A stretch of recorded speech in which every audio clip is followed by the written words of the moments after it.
taking on BYU as well. And how about this? St. John's trying to reach the Sweet 16 for the second time in school history. Your game coming up. The NCAA Women's Championship is presented by the Quicksilver Card from Capital One. Earn 1.5% cash back on every purchase. And in part by Audi, Truth in Engineering. What does everything mean to you? With the Quicksilver Cashback Card from Capital One, it means unlimited 1.5% cash back on everything you purchase every day. It doesn't mean everything as long as you buy it at the gas station. It doesn't mean everything until you hit your cashback limit. It means earn 1.5% cash back on every purchase, every place, every occasion, all over creation. That's what everything should mean. So consider, what's in your wallet? Bad mistakes. Yeah, I've made a few. I've had my share of sand kicked in my face.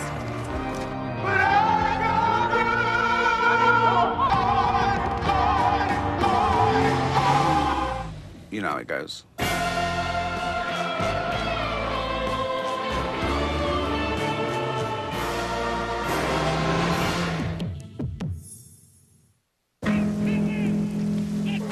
Celebrate the soggy shoes and the slow starts. Celebrate the lessons learned along the way.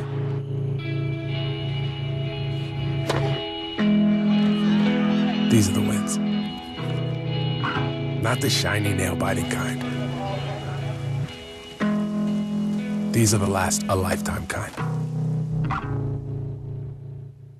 Did you put everything you own in boxes in the truck and then take everything out of the boxes? You know the answers to questions like that, so you're the best person to do your taxes. Intuit TurboTax. It's amazing what you're capable of. Before Allegra, allergies kept me from being the fun dad. After Allegra, I'm nonstop entertainment. The power of non-drowsy Allegra works even at 8 times high pollen levels. Relief starts in 1 hour and stays strong for 24. Allegra, stop suffering, start living. I've been making pies all morning.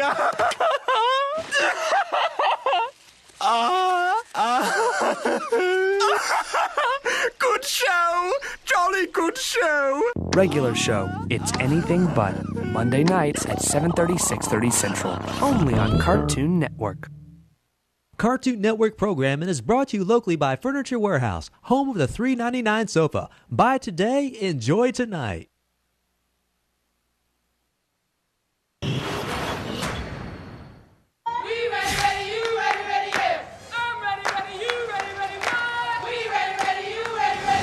Welcome to the NCAA Women's Championship presented by Capital One. Top-seeded Tennessee ready to take on the 8th-seed St. John's at Thompson-Boling Arena in Knoxville, where Tennessee has never dropped an NCAA Tournament game. The latest win over the 16th-seed Northwestern State yesterday. St. John's winning at the buzzer against USC. Moments ago, Tennessee head coach Holly Warlick addressed her team. We're going to attack, and we're going to attack, and we're going to play defense, and we're going to rebound, we're going to make shots, and we're going to be physical, we're going to flex our muscles, and we're going to win the game today. All right? Let's go. Joe Davis with former dual sport athlete at Georgia, Maria Taylor, who takes us inside our one-on-one. Well, let's take a look at the game plan. For St. John's, it's got to be making it a one-and-done game for the Lady Vols. They average 16 offensive boards a game and get better with the second chance opportunity. They have to attack without over-penetrating because the Vols have great defenders in the paint. And for Tennessee, it's attack St. John's post players where they are very thin and help defense on Aaliyah Hanford, who scored 27 points in the first round. Take a look at tonight's Capital One starting lineup. St. John's, the quickness for this team is the strength. The size is not. A 4-guard lineup, just one starter taller than 5'9". That's Amber Thompson. That's St. John's. Here's Tennessee's starting 5 from Holly Warlick with the SEC Tournament champ. Coming off that win over the 16 seed yesterday. Andrea Carter, the freshman point guard, moved into the starting lineup towards the end of January when Ariel Massengale went down with an injury. Tennessee is 13-1 since the freshman entered the lineup. Tina Napier, Joe Basile, and Michelle Russi are officials. The trip to the Sweet 16 in the Louisville region at stake. And off we go with Tennessee, a #1 seed for the 22nd time, starting with the ball. Here's Megan Simmons, the player of the year in the SEC, according to the AP. Off the mark with her first shot. The scramble for the rebound won by St. John's with our first foul coming on Tennessee. Well, you see already how hard Tennessee is going to work on the offensive glass. They're going to have 4 bodies in there at all times trying to get that board the second chance opportunity. And they do a very good job with scoring with those second chance shots. Tennessee, the #4 rebounding team in the country with 6 players 6'2" or taller. Here's Aaliyah Hanford going baseline with a tough shot off the mark. Rebounded by Graves. Here is Carter, the freshman point guard. Off to Simmons.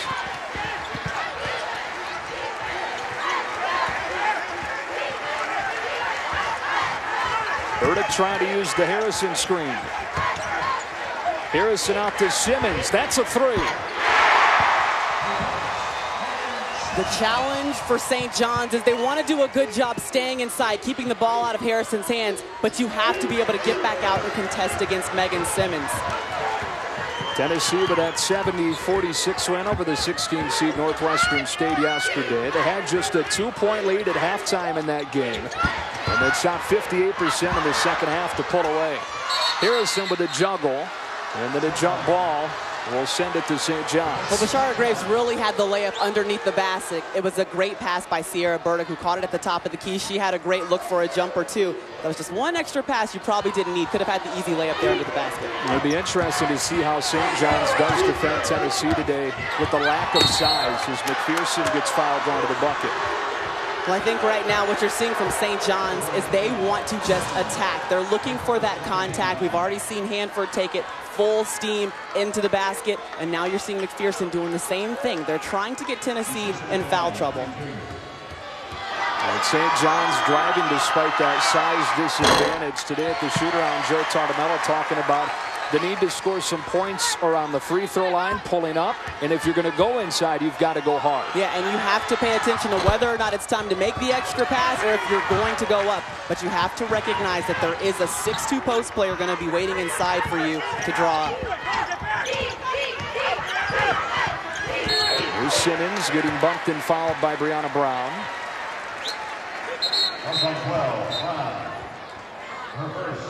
St. John's coming off that thrilling win over USC on Saturday, 71-68 in a game that they trailed by as many as 11.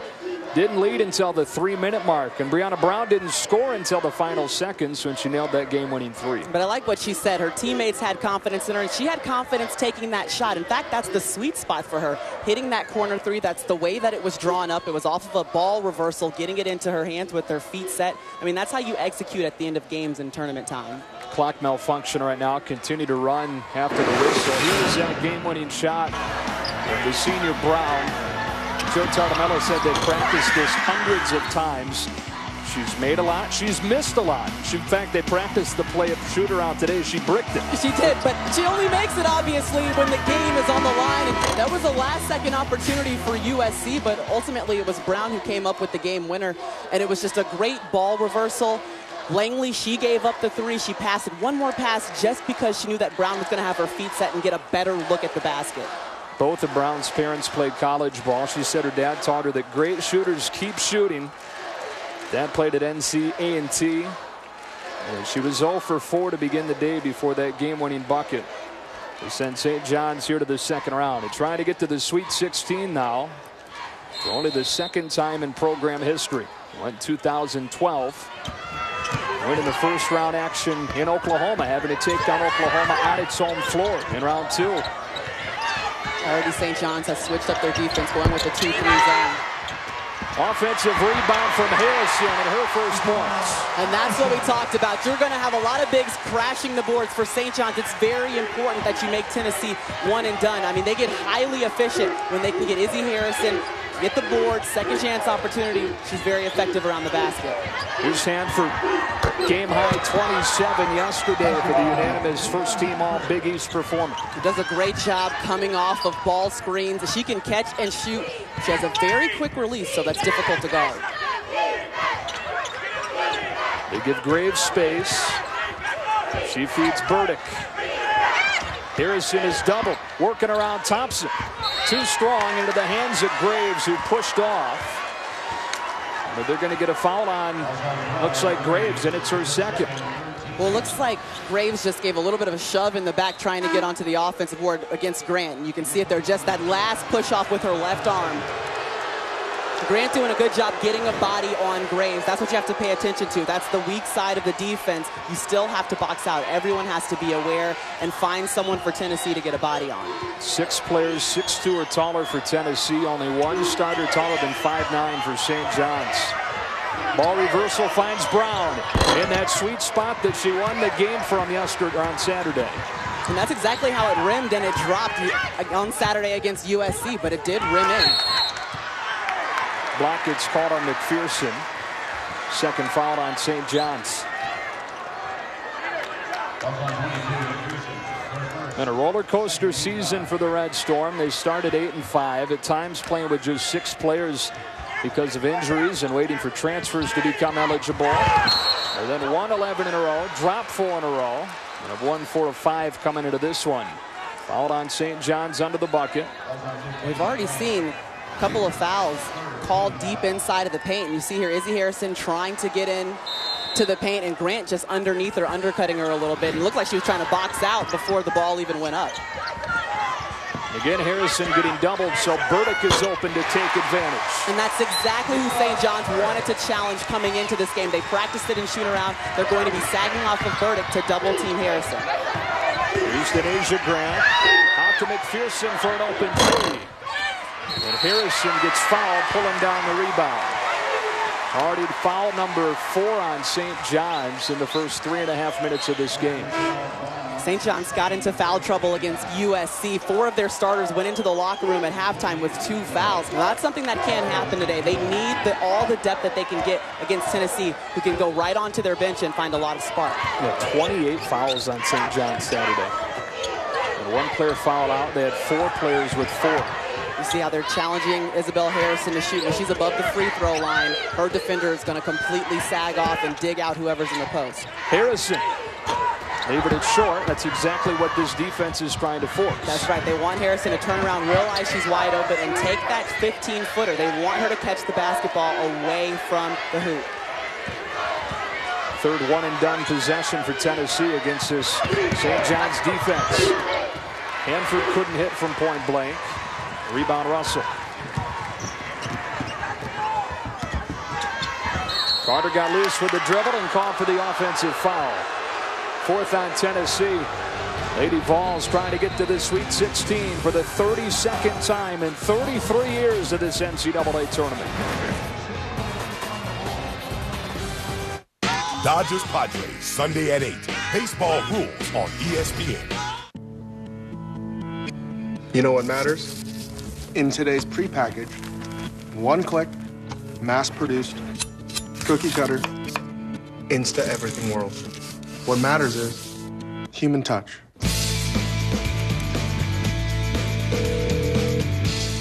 Sam, those oysters come in?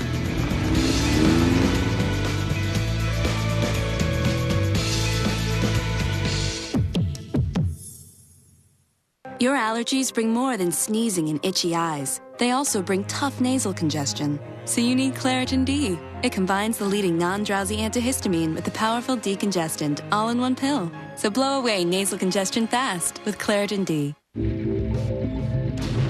Be one with it, and it will be one with you.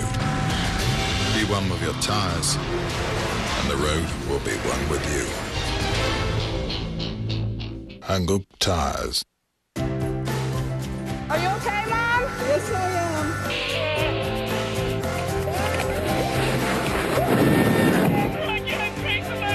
Life insurance from New York Life can help your family keep good going.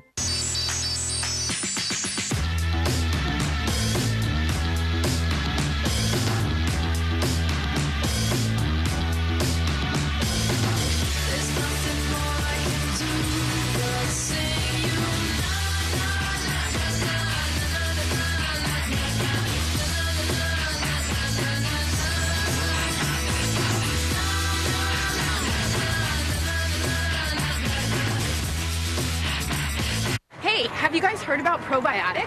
For digestive health? Yes, and did you know that True Biotics is a daily probiotic that helps in 2 ways? It supports digestive and immune health by working in your gut, where 70% of your immune system lives. Try True Biotics today.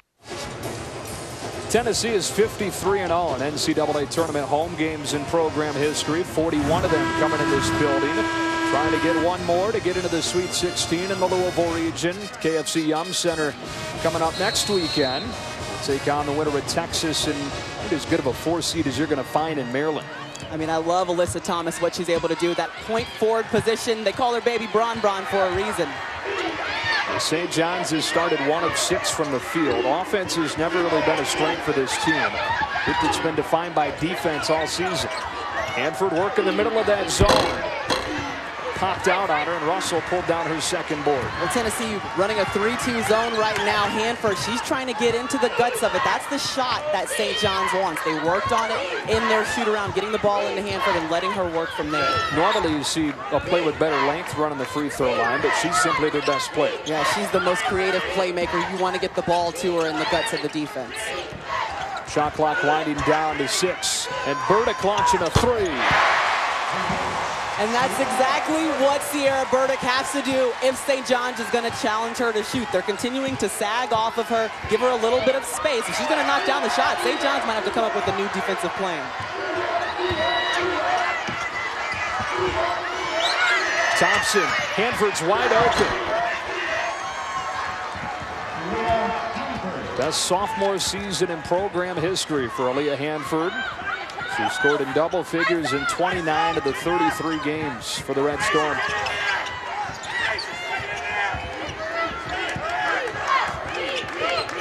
Simmons with a jab step and got fouled shooting a jumper. And we'll go back to Sierra Burdick. She's all the way deep down here in the paint.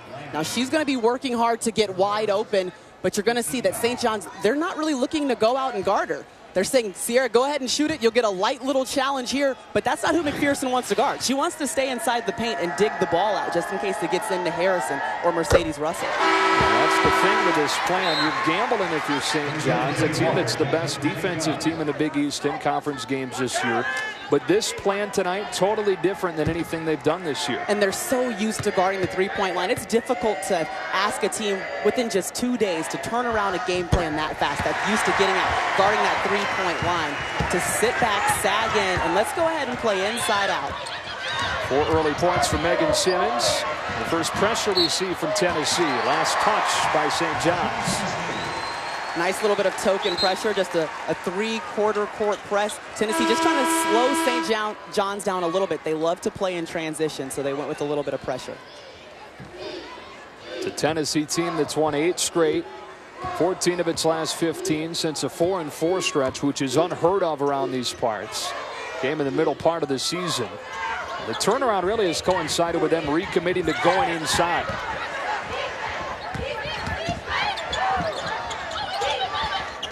Go inside here to Russell. Now Harrison spinning. The SEC's most efficient scorer with a smooth finish. And Harrison did a great job working without the basketball. You have to continue moving. Running from the high post, great cut and backdoor passing between the post players. And so far, the plan for St. John's not working on the defensive end. And that's because the post players are staying so active. Mercedes Russell, what a great pass there from post to post. And that's something Holly Warlick said about her freshman post. Russell knows how to pass the basketball. Harrison did a good job working without the ball and calling for it, finishing high above her head. Well, coverage of the Division I Women's Basketball Championship presented by Capital One continues tomorrow at 7. 9 seed St. Joseph's knocked off your Georgia Bulldogs this weekend, taking on top seeded UConn on ESPNU, also live on ESPN2 and on Watch ESPN. Of course, UConn outscoring its opponents by an average of 36 points per contest, on pace to set a new NCAA record. I mean, with 5 players averaging in double figures, it's hard to choose who you want to stop when you're playing against a team like UConn. 7-2 Tennessee run. Into the game for the first time, Jade Walker, the freshman, takes it inside and misses.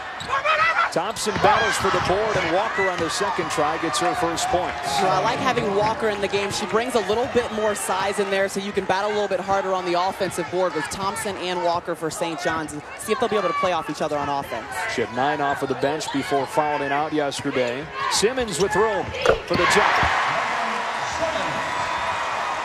Well, that's not who you want to leave open to shoot the J. That's Megan Simmons. The one person you want to have an eye on the entire time Tennessee is on offense is Megan. And already you can tell that she's hot. She's knocked down the 3, came in and knocked down that jumper.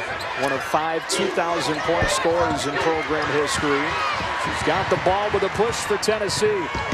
Feathers one throw, and Carter the beneficiary. Great guard-to-guard work and filling the lane by Andrea Carter. You can see Megan Simmons eyeballing her all the way down the court, trying to find a way to thread the needle into her.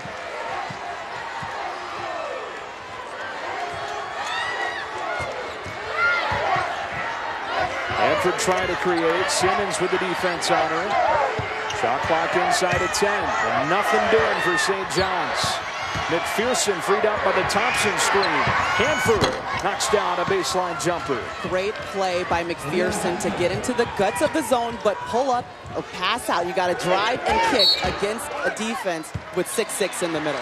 McPherson gets called for her second foul. Well, check out Megan Simmons. They call her Speedy for a reason. She's leading the break, and she's got her eyes up, great vision, and Carter is there to finish. Can't draw it up any better than that. Execution in transition.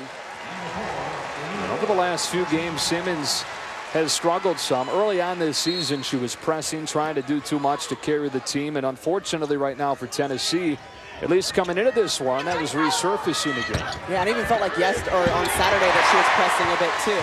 But you can tell already today she's got a lot of confidence. She's found her shot early, and that's what Holly Warlick likes to see from her star player. It's 11-point lead, matches the largest for Tennessee. In search of an unprecedented 9th title. UConn is as well.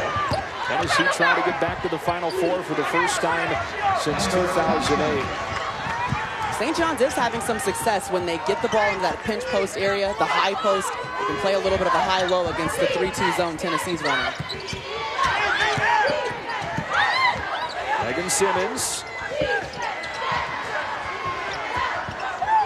Here's Burdick. Boy, the lane opens wide open for her to drive through. Amber Thompson was trying to sag off of Burdick while she still had the ball.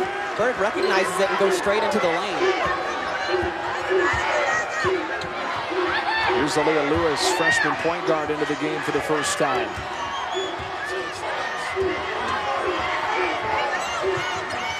Thompson wants it inside and gets it. Now whips one over to Hanford. She drives into contact and draws the foul. A couple of free throws coming up for Aaliyah Hanford. All Tennessee in the early going.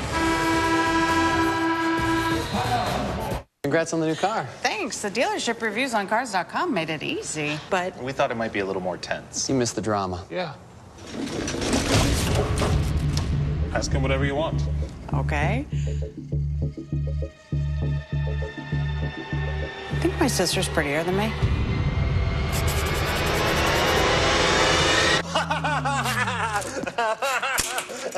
Research, price, find. Only Cars.com helps you get the right car without all the drama. It's almost impossible to get them to sit down to dinner. That's why we have KFC Dip-Ums! a KFC Dip-Ums bucket. 20 extra crispy tenders. 6 awesome sauces. I mean, he's sitting still. This is kind of miraculous. Professor? Will's body is dying, but his mind is a pattern of electrical signals. We can upload his consciousness. We can save him. Evelyn, I'm here. you need to get me online. How do we know this is actually him? They don't know the danger. Shut it down. It's him! What is this? The future. Transcendence. Rated PG-13. Experience it in IMAX April 18th. This is Jane. Her long day on set starts with shoulder pain and a choice. Take 6 Tylenol a day, or just 2 Aleve for all-day relief. Roll sound. Action. Bad mistakes. Yeah, I've made a few. I've had my share of sand kicked in my face.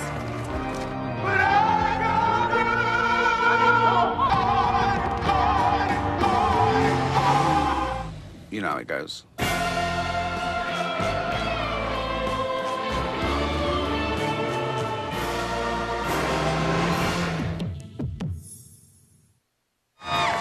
St. John's has made it to the 16 once in program history. Tennessee has missed out on the Sweet 16 once in program history. Doubling up St. John's in the early going. St. John's knew they'd have to do something a little bit different defensively to make up for the size disadvantage, and so far it's not working. Well, they've been trying to leak off of Sierra Burdick, allow her, force her to shoot, but already she has 7 points. She's shooting at 3 for 4. She's taking everything that St. John's is giving her.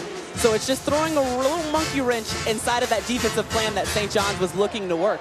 Offensively, it seems like they've gotten some of the shots that they wanted. Not all of them have dropped, but they're still attacking. They're putting the ball on the deck and getting to the rim. And right now, as you see, Aaliyah Hanford's on the free throw line because of it. She has 7 as St. John's 12. Free throw line was a story on Saturday for St. John's. Came into the weekend as the worst free throw shooting team in the Big East in the regular season, and then went 27 of 33 against USC. First time they'd shot above 80% since early December. And everyone was stepping to the line with confidence, knocking down both. I mean, you could see that it was a St. John's team on a mission against USC. 71-68 win in a game they didn't lead until the 3-minute mark. Won it with a corner 3. So horn sounded from Deanna Brown. Jasmine Jones into the game for the first time, nearly turning it over. Instead, Carter for 3. And then the rebound, a foul on Tennessee. That was good work by Tennessee. I mean, the other three-point shooter that you want to get open is Carter. She gets the 3 in the corner because of a ball reversal. Men's ice hockey skating towards the Frozen Four with regional semifinals in Bridgeport and Cincinnati beginning Friday, 2 Eastern on ESPNU and watch ESPN. Go to NCAA.com for more information.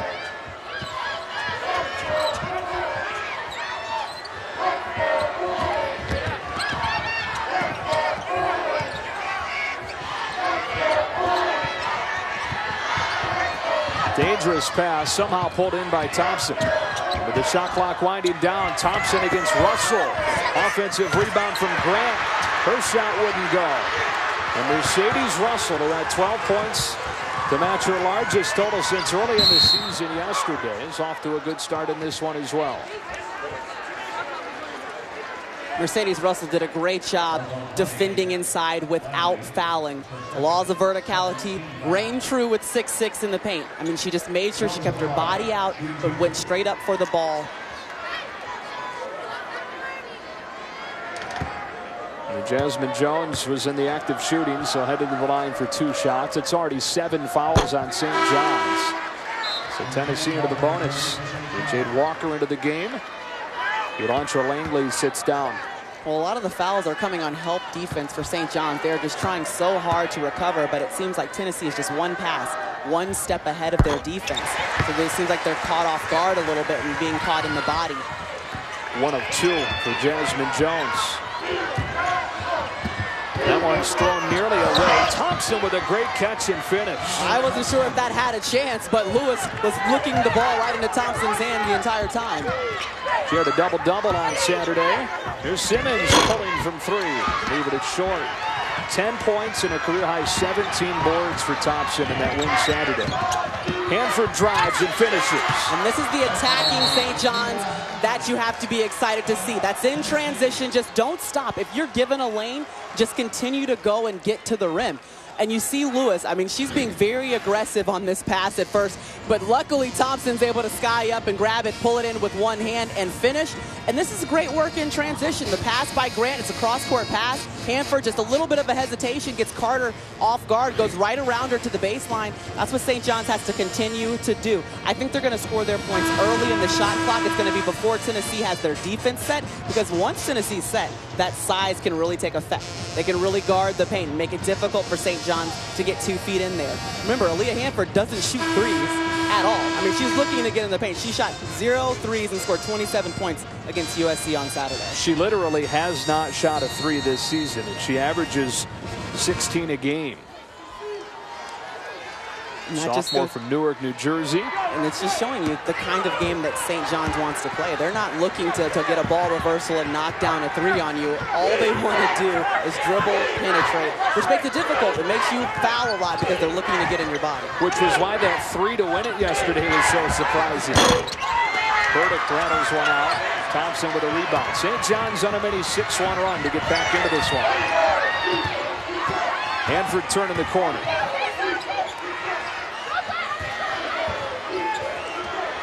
It's a miscommunication between Grant and Hanford. And now Lewis will set up with a dozen to shoot.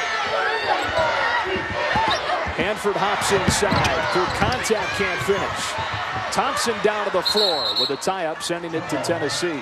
St. John's is doing a good job on the offensive glass. I mean, Thompson's getting in there. Jade Walker has done a good job just moving bodies around, making it difficult for Tennessee to secure the defensive rebound and therefore making them slower to get out in transition. Possession arrow pointing Tennessee's way. The officials getting together to discuss something. And they do confirm. Time and Napier lets us know that it is a jump ball, which will flip the possession arrow back to St. John's.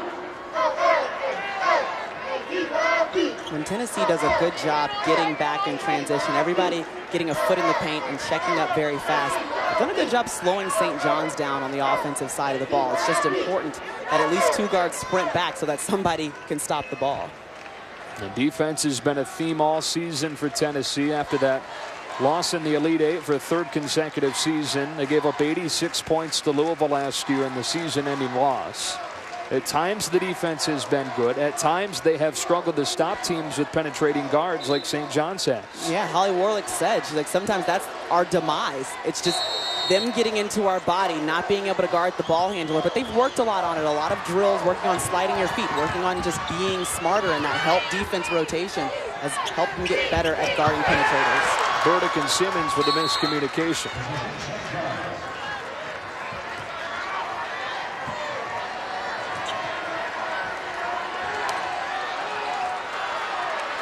There's a spot in the first few minutes where it looked like Tennessee would cruise, but St. John's with a 6-1 run and with the ball.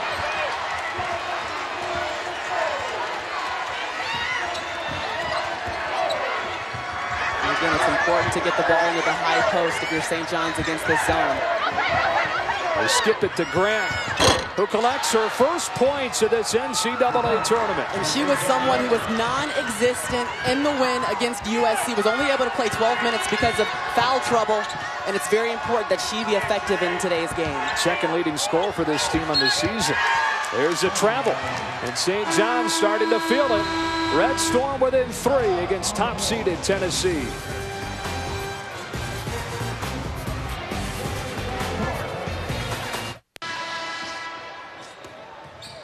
Two pretzels. Put it on my Capital One Venture card. I earn unlimited double miles. Not bad. Can I get your autograph, Mr. Barkley? Sure, kid. Man, my fans, they love me. That's the price you pay for being world famous. He meant sign a receipt, fool. Greg Anthony? Hey, man, could you sign my hat?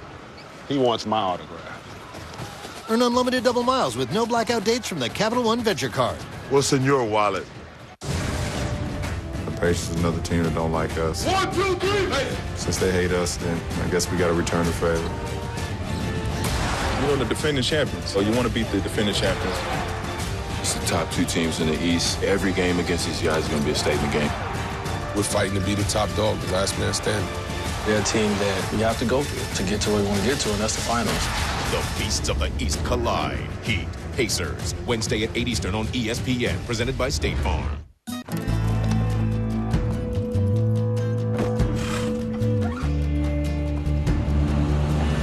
When your office is 1,500 acres, it's good to have the right help. With models up to 62 horsepower or 1,400-pound payload. Go tough. Go strong. Go Gator. Stop by our dealership for special offers taking place for a limited time. Get great deals and service on legendary John Deere equipment. Hey Charter customers, don't miss out on that series premiere because you don't get the channel. We made it hassle-free to upgrade your TV package. So go to channel 2495 to instantly upgrade to Charter TV Silver through your remote. And you'll get over 50 more channels like HBO, Showtime, Cinemax, and ESPNU. You'll even be able to watch NFL draft coverage on the NFL Network. And when you're not at home, take digital networks with you on your mobile devices, including HBO Go and Max Go. So don't wait. Go to channel 2495 to upgrade your TV package right now. Johnny in studio. BYU trying to become the third 12 seed to reach the Sweet 16. Kylie Maeda. How about BYU right now on top against the 4 seed Nebraska, 27-16. Purdue, Oklahoma State, that is a 1-point contest. Meanwhile, Baylor down by 1. Odyssey Sims, 6 points now in second place on the Division I single season scoring list. Back to Joe and Maria, Knoxville. All right, Kevin, these are some popular guys around here right now. Tennessee, what a run for them. That's Armani Moore on the left. Charnel Stokes on the right. Tennessee from the first 4 into the Sweet 16 with a win over Mercer yesterday. Here's Hanford with a crossover to bring St. John's within 1. It's an 11-1 St. John's run. And that's a great move by Hanford right out of the timeout. Looks like a miscommunication by Tennessee that she has a wide open lane. Simmons, as she so often does in these situations, feels like she has to carry the team. And I think that was a quick shoot by Tennessee, not necessary. Now Carter back the other way. Thompson giving chase. Well, that's what Tennessee needed. They needed to score off of their defense to settle down just a little bit. And the possession before, I think Megan Simmons, she got a little excited early shooting in the shot clock. They do a better job when they rotate. Just a couple more passes, maybe get to that third option and into their offensive set. Offensively, that's been the biggest issue for Tennessee. Quick shots. Here's Grant. Nowhere close. Walker the offensive rebound. The freshman fades and banks. Walker has the sweetest touch around the basket. I mean, she's got a good 15, 17-footer, and she will take that shot. Another bank shot from another freshman, Jordan Reynolds, who's really started to turn it on in the postseason. Averaged under 4 points a game in the regular season. She's averaged 8 in the postseason. Well, you see the tempo starting to pick up a little bit. Both teams wanting to run with every possession. They're trying to get a very early outlet pass. Lewis throws it away. That's a couple of turnovers on Lewis. I think Lewis plays a very high-risk, high-reward type of basketball game. I mean, she's always looking to make the aggressive play. No excuse for St. John's not being ready for Carter's drive. She's fouled by Thompson.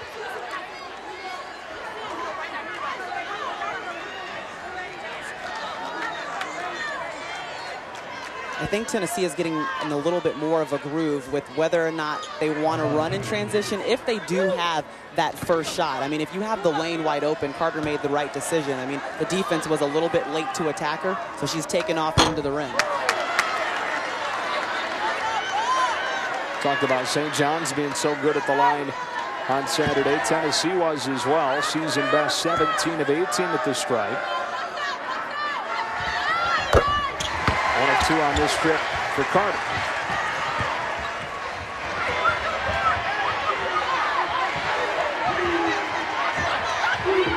Tennessee in a man-to-man now. They have switched up their defense almost every possession, going from a 3-2 to a 2-3. Now a man-to-man. Hanford forces one out, rebounded by Burdick. Looks like Tennessee's trying to switch on all ball screens, which they can do. They could switch 1 through 4 because Burdick can also guard any point guard.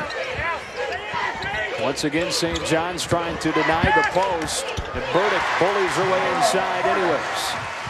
Burdick definitely being an X factor in this game right now, playing very well without the basketball, timing her cuts perfectly, and having a great purpose and drive with her cuts. Already more than her season average. She's got 9. Lewis gets fouled by Simmons. That's number 2 on the All-American. That's part of what Holly Warwick was talking about, just being able to guard without fouling, not letting your body get into the ball handler. You just have to slide a little bit quicker. It's okay to give space if you can stay under the ball. Keep your nose on the ball. That's number 7 on Tennessee, so 1-1 coming for St. John's.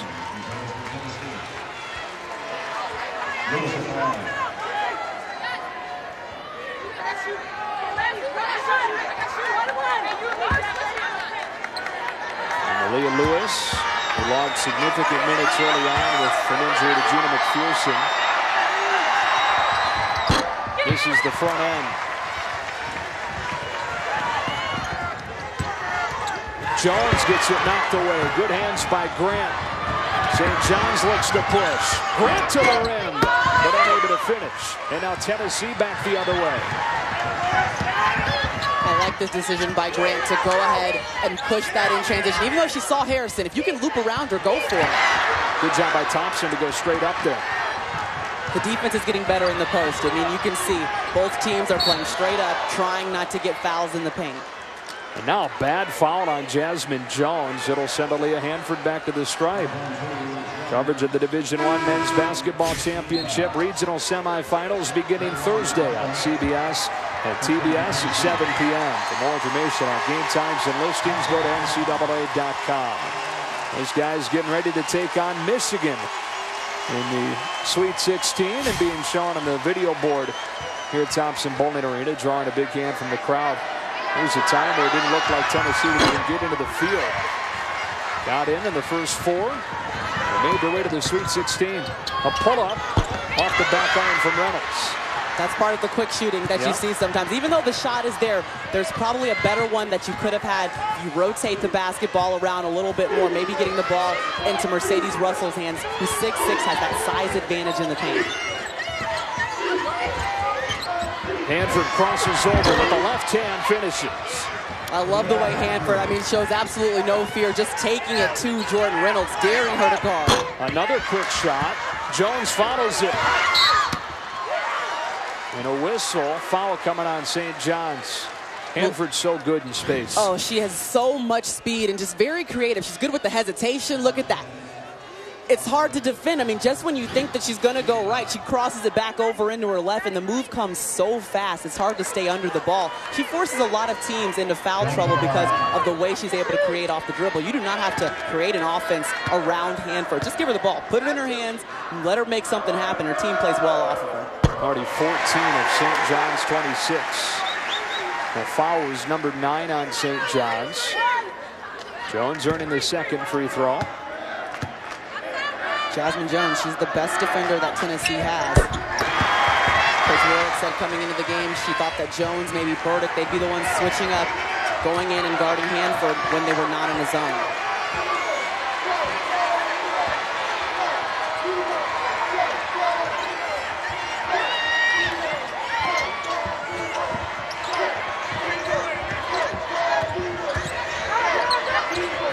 Jade Walker off to another good start. Telling you, she has got that 15-footer down. If you're going to allow her to shoot it, you're probably going to feel a little bit sorry about it in the long run. If she can stay out of foul trouble, could be an X factor there in that pinch post. Jones off the iron. Burdick the long rebound and a fresh possession for Tennessee.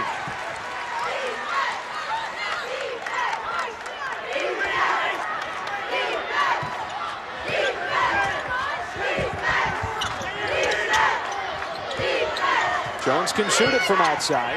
Instead, throws one through the hands of Burdick. Sometimes you just turn around, you're wide open, you don't know what to do. It kind of looked like that's what happened with Jasmine Jones, but that's another player that St. John said coming into this game, you know what? We're going to challenge you to shoot. We want you to turn around and say, why am I so wide open?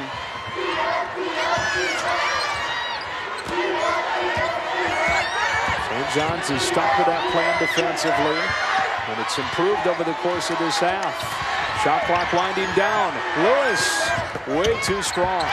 Shot clock never reset. Now when it hits the backside of the backboard, and it's a shot clock violation. St. John's within 4 and a jumper from the freshman Walker. Jade Walker, she's been able to come off of the bench and add exactly what St. John's needs. A sweet touch in the middle of the pinch post. Great shot, freshman. Don't stop till everything's gone. Straight ahead and never turn around. Don't.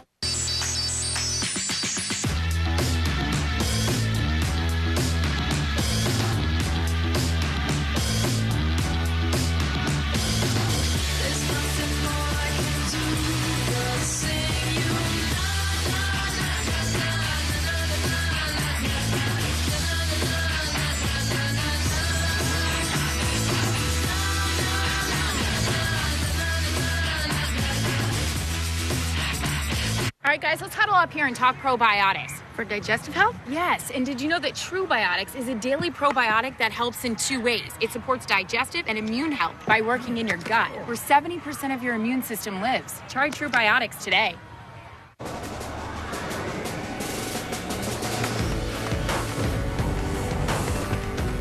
This is where the legends live, waiting for someone with better innovation. From the brand that reinvented the t-shirt comes the Under Armour Speedform Apollo. This is our rocket ship. Congrats on the new car. Thanks. The dealership reviews on cars.com made it easy. But We thought it might be a little more tense. You missed the drama. Yeah. Ask him whatever you want. okay. I think my sister's prettier than me.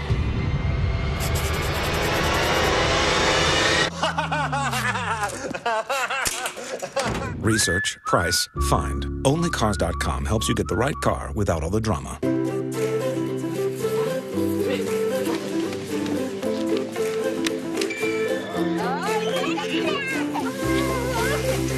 Retirement solutions from New York Life can help you keep good going.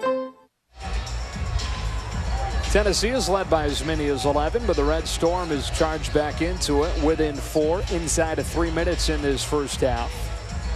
Pretty good moves. I mean, obviously the key matchup is between the mascots. Right. Who is going to win the dance-off? We had quite a dance-off right in front of us during the break between the two mascots. So St. John's has battled back. How have they done it? I think that they've done a good job being patient. We even saw a shot clock violation because they waited to get deep into the shot clock, but they're looking for the extra pass. They're looking for the penetrating kick. They're not quick shooting the basketball, giving Tennessee extra opportunities. Burdick got cut off, nearly turned it over. Good catch, Carter. Shot clock inside of 10. Burdick has taken advantage of the space she's been given. Grant is not going to come above the free throw line to guard Burdick. I mean, she's just going to continue to rotate around so that she can be the extra man helping on Russell and Harrison. So Burdick has got to continue to shoot that shot and knock it down. Leading Tennessee with 11. Already more than her season average. Jade Walker good in this mid-range game. She's been the X factor for St. John's. I mean, she's giving a lot of space. She's just getting into the gaps, playing without the basketball, seeing where she can find a nice little lane to get her jumper off. The foul away from the ball. It's number 10 on St. John's. So 2 shots coming for Tennessee. Jade Walker has to be very careful here. Now, she struggled with foul trouble on Saturday against USC. They need her today because she's been the X factor in that 3-2 zone. She's finding all the gaps and knocking down shots. So you definitely don't want to foul away from the basketball. That's her second foul. Coming up at the half, it's the Northwestern Mutual halftime report with Kevin and Gandhi taking a look at Oklahoma State and Purdue. Good one going right now, 32-29. OK State in front on that one. BYU trying to become just the third 12 seed to win a game into the Sweet 16 in the NCAA Tournament. And Cal and Baylor also going at it down in Waco. 5-point game inside of 2 minutes in this first half.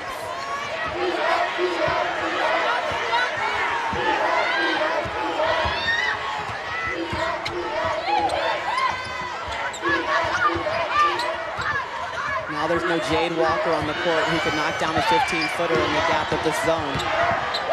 Hanford goes under the rim. Here's Grant. Unable to hit. Been a rough tournament for her. And that's the shot that you want. You want Grant rim running. Somehow, Harrison's able to finish. Well, she just got rewarded for running the floor. I mean, getting out in transition. Her team knows that she has good hands, so they're not afraid to throw it out there to her. High risk, high reward. The pass gets out behind Amber Thompson. Jordan Reynolds, I mean, she sees Izzy Harrison streaking towards the basket. The great finish. A little hug and catch that time by Sierra Burdick. Thompson sits down. She's got 2 fouls now. 2 on McPherson, Langley, Brown, Walker, Thompson. Walker's got to be very careful. The last thing she needs to do is get her 3rd foul with 1:19 left.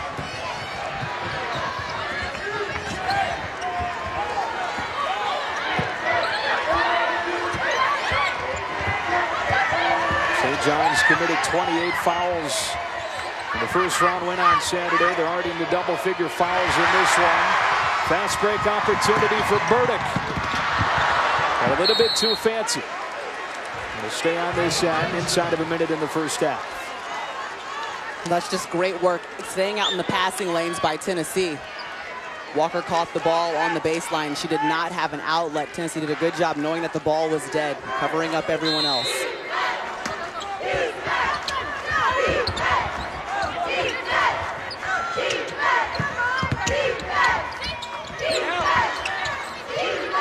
Good defense by Grant that time. Basically guarding two players, staying on Harrison, but also sagging off the Burdick.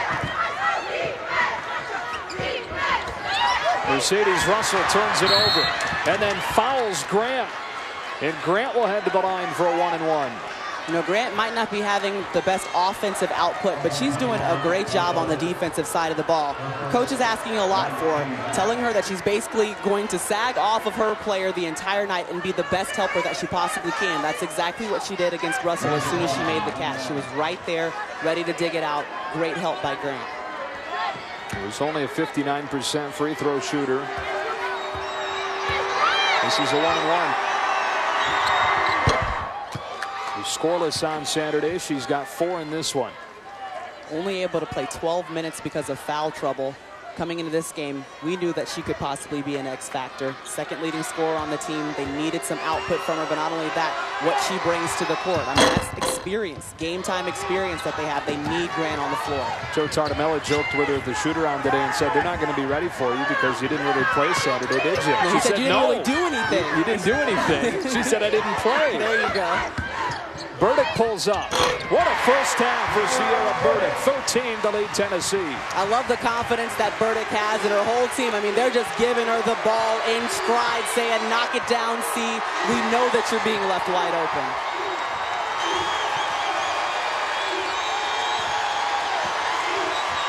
Clock down to 5. Hanford drives.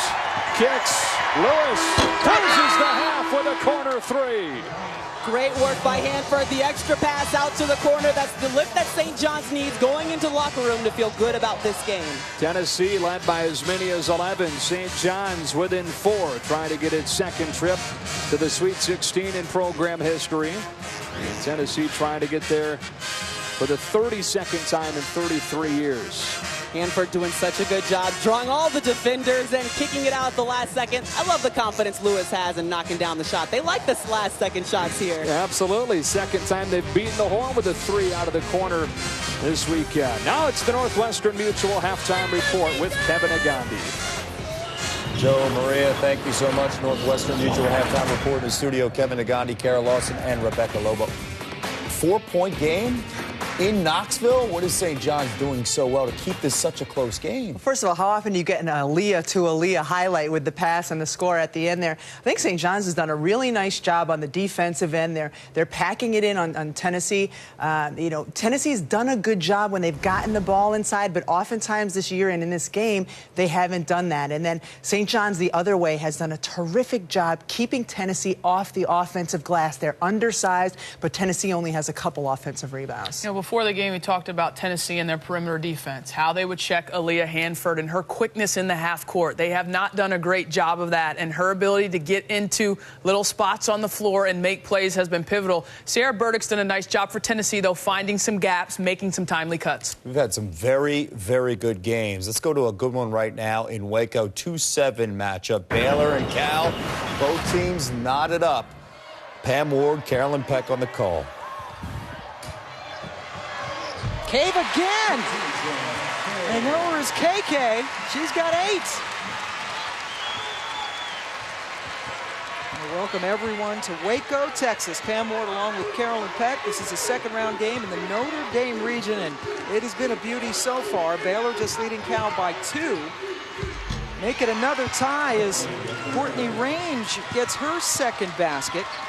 Odyssey Sims has been on the bench since just under the 8-minute mark with a pair of fouls. Nina Davis also on the bench. Those two players combined for 63 points in their first-round win over Western Kentucky. Baylor's been trying to pound the ball inside. Robertson with the handoff, couldn't be handled. And here come the Golden Bears. winner gets Kentucky in the Sweet 16. Range got hit on the way up. Kim Mulkey wants to travel, but instead it's a foul call against Cave. I think Cave is a little winded. He's been tremendous coming in off the bench. And here's Courtney Range, true freshman from Manteca, California, on the all-freshman team of the Pac-12 this year. Just a 48% free throw shooter, but that one was nothing but net.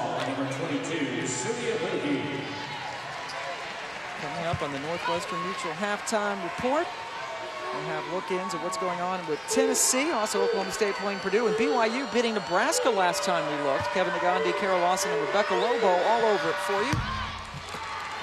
Range hits them both. Keep an eye on that game as Cal has a 2-point lead. Sierra Burdick has 13 points. The Lady Vols up by 4 at the break over St. John's. More coming up. This halftime report is presented by Northwestern Mutual, proud to be an official corporate partner of the NCAA.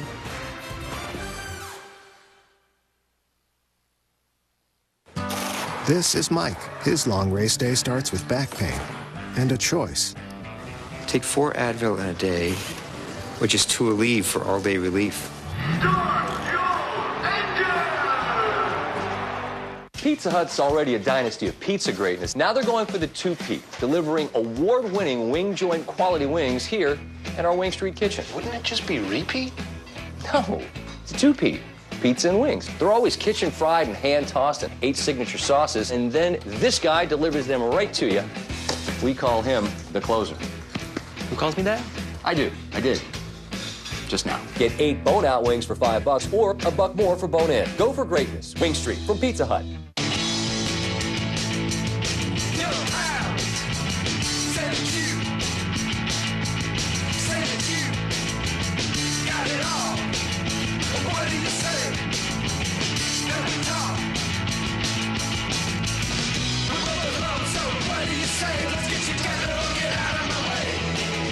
Fold up your old map, Verizon. T-Mobile's network now reaches 96% of Americans.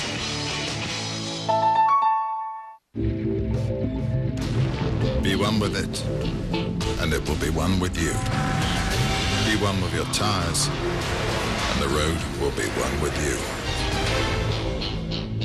you. Hankook Tires. 4-wheel steering is why I get up in the morning. The only thing better than the smell of fresh-cut grass is the smell of perfectly level, fresh-cut grass. That yellow seat's my favorite chair. You want to find a John Deere dealer? Just set your GPS to Tractor Experts. When my grandson grows up, it's his, but it's all mine now. That's how we run, and nothing runs like a Deere. Now get $400 off all John Deere 4-wheel steer lawn tractors at a dealer near you. Hey, Banks. Have a seat and let me make you uncomfortable.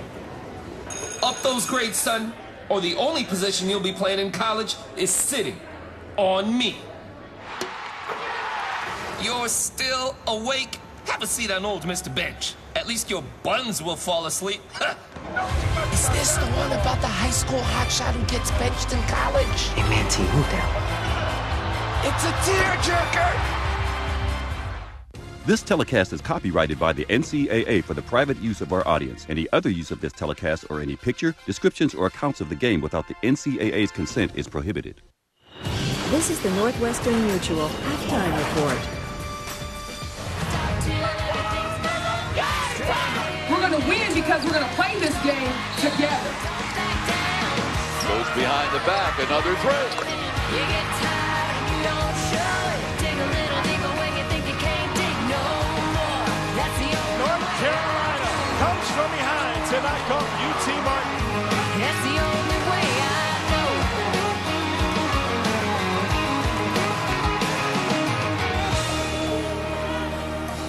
Kevin Agani in studio with Kara Lawson and Rebecca Lobo. Guys, let's look ahead to Tuesday's games. And, you know, one of the things we saw over the weekend is high seeds in some trouble and needing to rally, especially some teams on their home floor. Penn State, the 3 seed, down by 11 against Wichita State. North Carolina, the 4 seed, down by 18 against UT Martin. Texas trailing by 15 to Penn, and Oklahoma State needing a rally to come back and beat Florida Gulf Coast by 10. No issues when we look in the Stanford region. No big issues for Michigan State. They handled their business advancing. A big reason why, Rebecca, Aerial Powers. Yeah, Michigan State looked so good, and their catalyst on both ends of the floor is Aerial Powers. And one thing she does so well is rebound the basketball. 18 rebounds in this game, and then she can put it on the floor and lead the break the other way. She finished with 26 points. Really efficient night for this young freshman. And then they got great contributions from a lot of players. Annalise Pickrell hits one of her threes from the outside. This team is balanced. They had 5 players score in double figures. They showed great patience on the offensive end, went inside and out. They just looked like a complete team offensively. I love it when post players have to try and guard a post one-on-one full court. That makes such a bit. They're not very good at it. But I think when you look at this North Carolina team, and they had such a poor performance, and Michigan State played so well, the easy conclusion to draw is that Michigan State's going to wipe the floor with them. Remember how young this team is, but don't forget how talented they are. We could see a completely different North Carolina team on Tuesday versus Michigan State. Would not be surprised if they won the game. Okay, so let's stay in this region, too, and talk about the 1 seed, South Carolina, getting that win in Seattle. And these young players, they love playing for a legend in Dawn Staley.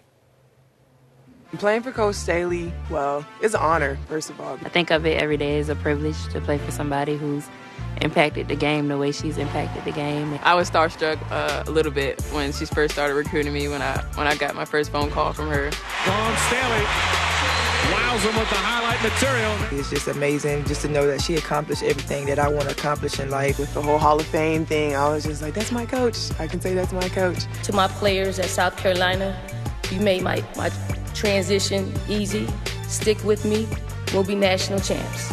It's been an experience. You know, somebody who's played the game of basketball for so long, somebody who's such a competitor, you know, her competitive feistiness, actually, it rubs off on us. The enthusiasm and the energy that she brings to practice every day is unwavering. When it's like that, you gotta dig a little here, okay? It's a blessing to play for, and I love it. All we want to do is get us to another practice and get yourselves to another game. And then the sky's the limit from there.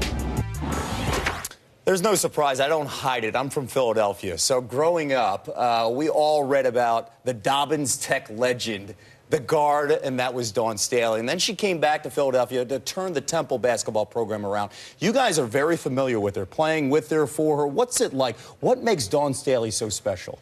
She loves the game of basketball. I mean, she has a great passion for it. She can talk about it all the time. And I had to play against her and at the WNBA level, and that was a nuisance. And then I played for her. She was an assistant coach from the Olympic team, and she was on me every day. So I can relate to what some of those players are saying, because she's just on you constantly to try and push her buttons. Yeah, and ultra competitive. I was a teammate with her with the 1996 Olympic team. She was one of the senior players on the team, and I was one of the young guys, and she wanted to win everything. She would cheat at cards. She would cheat at spades. I will go down saying that that is true.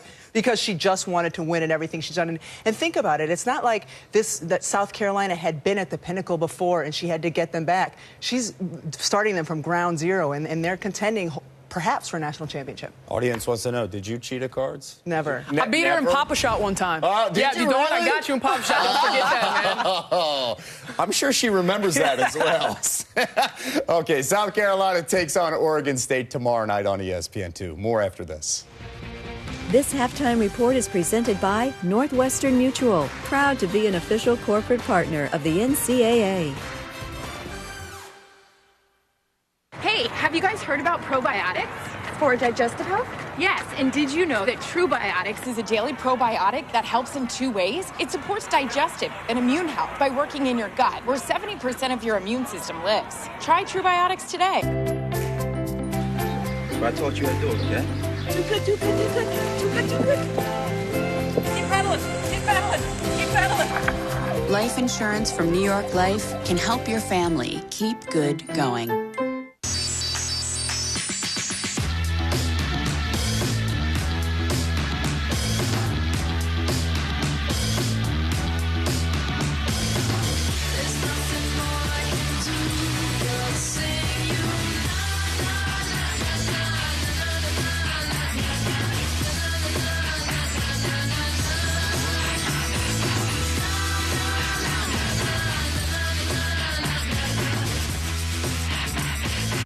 NCAA Women's Final Four is coming to Nashville, Tennessee. The three-pointer. Got it! Be a VIP with the NCAA experience. Get your premium tickets, travel, and hospitality all in one place. That kid is on fire. This is the best way to experience the Women's Final Four. Get the VIP treatment at the 2014 NCAA Women's Final Four, April 6th and 8th at Bridgestone Arena in Nashville, Tennessee. To learn more about the NCAA experience, visit ncaa.com/VIP and reserve your VIP seats today.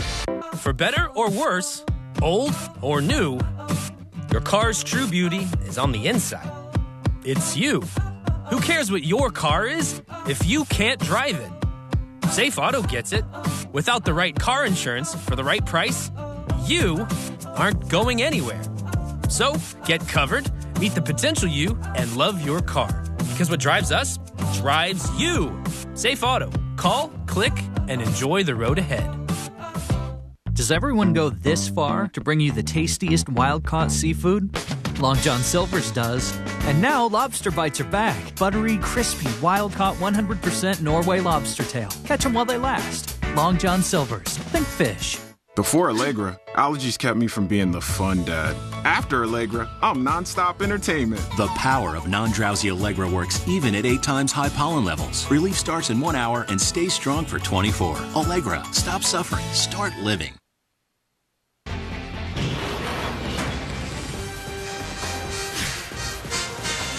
Welcome back to the NCAA Women's Championship presented by Capital One. Knoxville, Tennessee. Winner moves on to the Sweet 16. Tennessee with a 39-35 lead on St. John's. In the Louisville region, the winner gets the winner of Texas and Maryland, which will be tomorrow night right here on ESPN2 at 7 o'clock Eastern.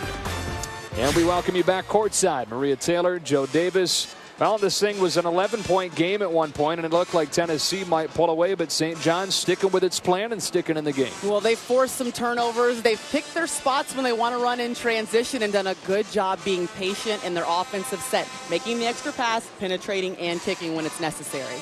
We knew the plan was to leave somebody open outside, and it's been Sierra Burdick. Yes, and Burdick has taken advantage of every opportunity she's gotten. Right now, St. John's wants to help off of her to make sure that they hold it down in the paint, but Burdick has seen the lane, seen the light, and gone straight for it, doing a good job working without the basketball, finding ways to get into the lane, not being afraid to take her jumper, and right now she's knocking it down with confidence. And right now for St. John's, Aaliyah Hanford has been the answer. In the zone, she's catching the ball on the baseline, attacking the rim against Tennessee. She doesn't care who's down there, and if you don't stop her, she's going to create her own shots. Great hesitation move at the top of the key, and what she's able to do when she has the basketball in her hands is what's keeping St. John's afloat. So 8 one-and-done possessions forced by the St. John's defense, which was the best in the Big East in conference games, but a totally different look that Joe Tartamella is giving Tennessee than he's given anybody else this year. That's right. He is allowing Tennessee to shoot the three. He wants them to take that long-range shot, but right now Sierra Burdick being a lot of the X factor for Tennessee with those 13 points. She stepped right up to the plate and answered St. John's call. Not many squandered leads by Tennessee this season. They try to get to the Final Four for the first time since 2008. The Final Four this year in Nashville. Boy, would Tennessee love to make the short trip to play a Final Four in its home state. Plenty of work to do before then, though. St. John's tries to get to the Sweet 16 for the second time in program history. You gotta love about St. John's. They are never out of a game. It might seem like they're down sometimes. Tennessee goes on a run, but they run right back at you with some hard defense. They can string together points and get on their own run. Here's Aaliyah Hanford getting blocked by Harrison right into the hands of Grant, who fed Thompson. Got her own miss and nearly threw it away. Great job by McPherson to avoid the backcourt violation. Excellent hustle, but great work by Thompson, just staying after it in the paint, getting the second chance opportunity.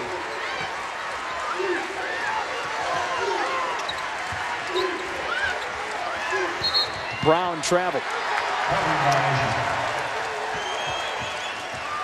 Tennessee has made every single NCAA tournament, all 33. Only time they didn't advance to the Sweet 16 was 2009 when Ball State knocked them out in the second round.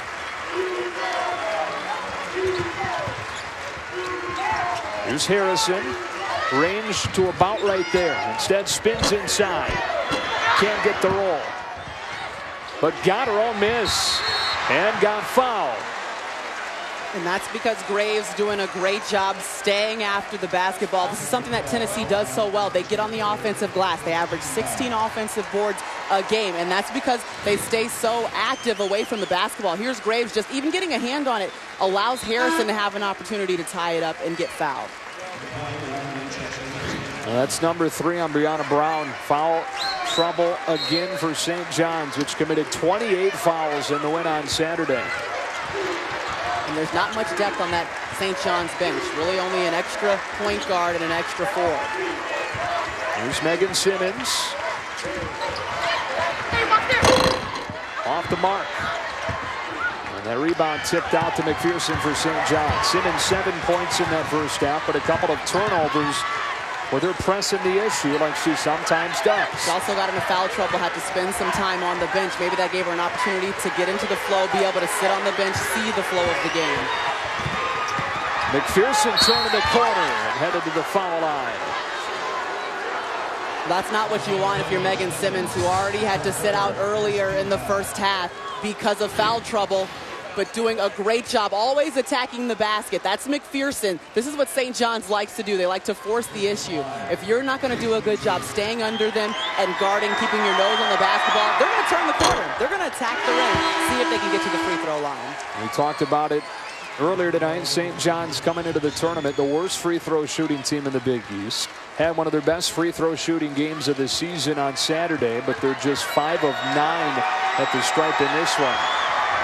Make that 5 of 10 for St. John's. So the freshman Reynolds into the game and quickly turning it over. 2-on-1 for the Red Storm. Hanford plus the foul. Great work by Aaliyah Hanford running the floor in transition, something that St. John's loves to do. Just a little bit of a 2-on-1 break. Tennessee was trying to hustle back, but that's how you take advantage of mistakes. You have to be able to score easy buckets on defense against Tennessee. Hanford does a great job catching the ball with one hand, bringing it back in, and finishing through the contact.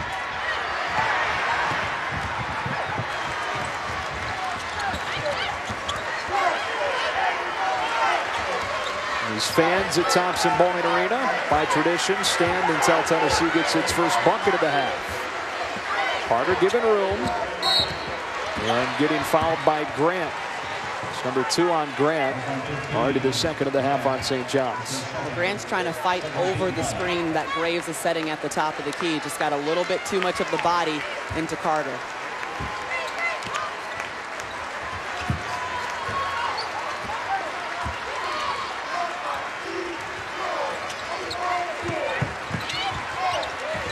Here comes Burdick.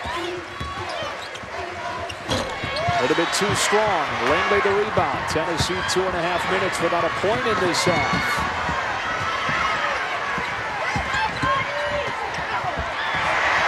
And a turnover.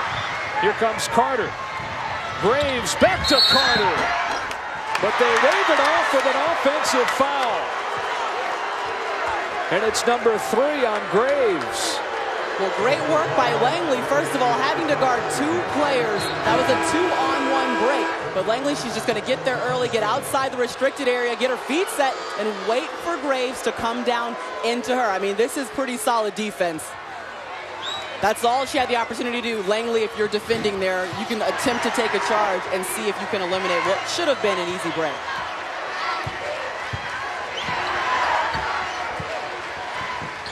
Great anticipation by Carter. Trying to beat McPherson to the bucket. Unable to finish. And now St. John's back the other way. Hanford to the rim. Getting fouled.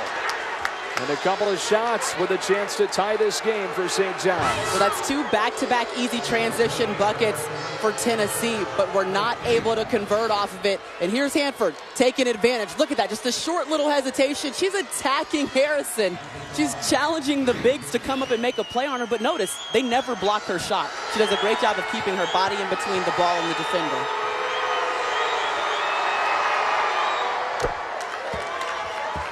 And Hanford right now is really loving this atmosphere, playing in front of around 10,000 sophomore out of Newark, New Jersey, who Joe Tartamella says is the best athlete he's ever coached. And this game for the first time is tied as Tennessee has gone more than 3 minutes without a bucket in the second half. I think that's part of the story. You saw there Megan Simmons having to sit right now on the bench, the leading scorer for Tennessee with foul trouble. Reynolds fades, nowhere close. Harrison the rebound and a foul. And it goes on Grant, number 3 on her. I'm not sure about that one. It looked like Grant was standing there waiting for the rebound to come back down. That's the second time we've seen a foul called away from the ball, especially involving Harrison, who's working very hard, trying to stay very active on the offensive glass. That's something that she does very well. Jade Walker back into the game. Freshman had 8 in the first half.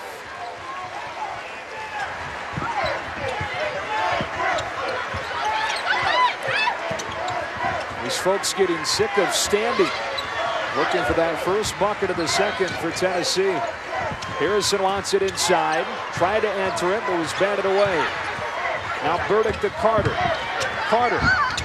No. Burdick there for the offensive board. Plus the foul. Well, it's awfully fitting that Burdick be the first score for Tennessee in the second half because she was the X factor in the entire first half.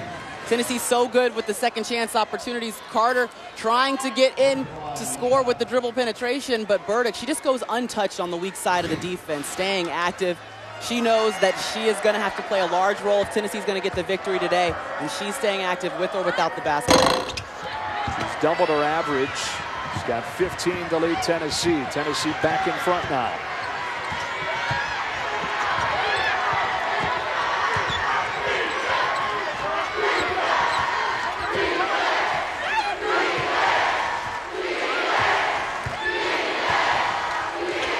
To shoot. Walker's entry was knocked away. It's Burdick with a steal. Ahead to Carter. She's blocked and fouled by Walker. And Jade Walker's picked up her third. And Tennessee, which led by 11 at one point, saw St. John's come back and tie the game. Ollie Warlick's team trying to withstand this run from St. John's, trying to keep its cool to get into the Sweet 16. You get tired and you don't show it. Dig a little deeper when you think you can't dig no more. That's the only way This is the Quicksilver Cashback Card from Capital One. It's not the limit your hard-earned cashback card. It's not the confused by rotating categories card. It's the no category gaming, no look passing, clear the lane, I'm going up strong, backboard breaking cashback card. This is the Quicksilver Cashback Card from Capital One. Unlimited 1.5% cashback on every purchase every single day. I'll ask again. What's in your wallet? Did you put everything you own in boxes and then into a truck? And then take everything out of the truck and out of the boxes? You know the answers to questions like that, so you're the best person to do your taxes. Intuit TurboTax. It's amazing what you're capable of. Congrats on the new car. Thanks. The dealership reviews on Cars.com made it easy. But We thought it might be a little more tense. You missed the drama. yeah. Ask him whatever you want. Okay. I think my sister's prettier than me.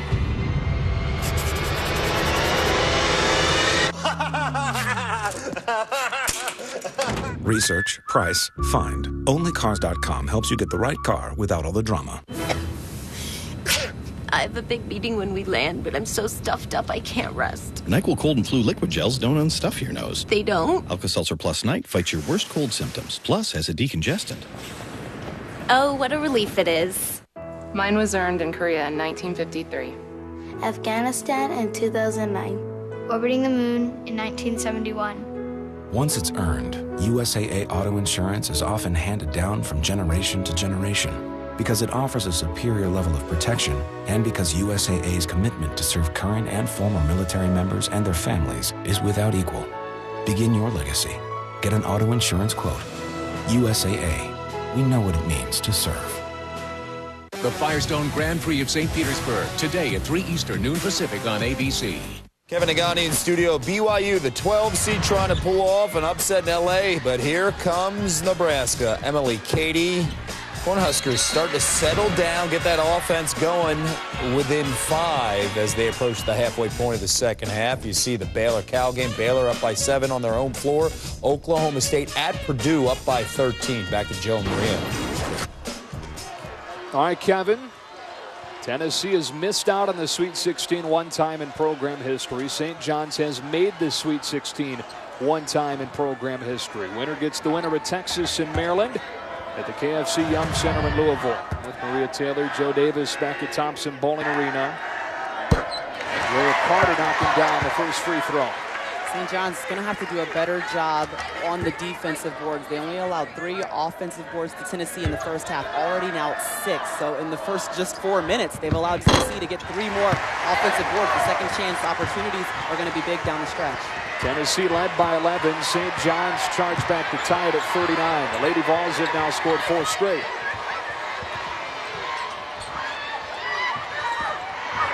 Thompson skips it over to Hanford, who traveled.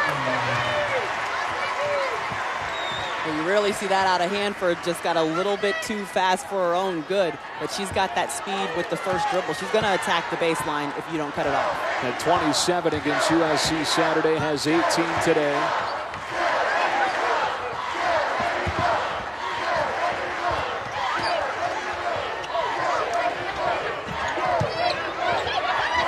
Burdick works it inside of Mercedes Russell.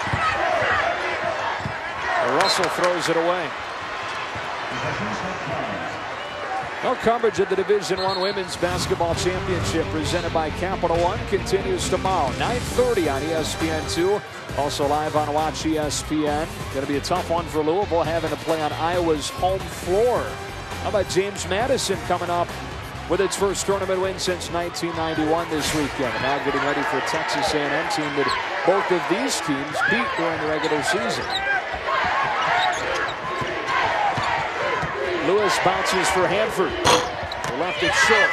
Thompson the rebound, and a fresh possession for St. John's. And that's just a battle hard on the boards work by Thompson. I mean, she was going up against Russell and Harrison in the paint there. Set the record for rebounds in a season at St. John's. And she collected 17 on Saturday to go above 300 on the year.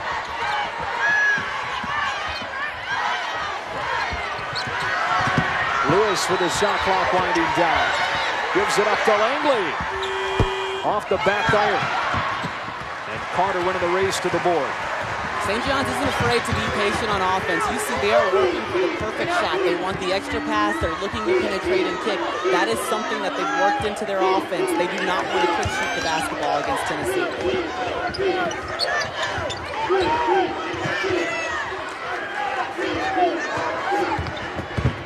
Reynolds. Shot clock at 5. Burdick finds Carter. And Harrison gets bumped with 1 to shoot. And that's just a poor foul. After you've worked so hard in the defensive possession, that's the last thing you want to do is foul Harrison. But give her credit for working so hard to show her numbers to the guards. I mean, she was working as the ball was rotating to find a way to get open. 4 players with 3 fouls for St. John's. Now they call Burdick for the offensive foul. Well, that's great work by Hanford. I mean, she's having to get over several screens to stay after Burdick. And again, this is the player they were trying to help off of originally. Hanford comes around the screen, gets a little bit of a bump right there with the elbow, the chicken wing into the gut. It's number 2. Or have they switched it? I think they have. They're now going over to give an explanation to Joe Tartamella. Looked like originally the call was that it was an offensive foul on Burdick. Instead, they've changed the call to Aaliyah Hanford. It's her second. And already foul number 7 on St. John's, so 1-1 coming for Burdick. Remember, a St. John's team that's not very deep at all. They are going to have to find a way to guard without fouling. Have to slide better, be ready to rotate on help defense.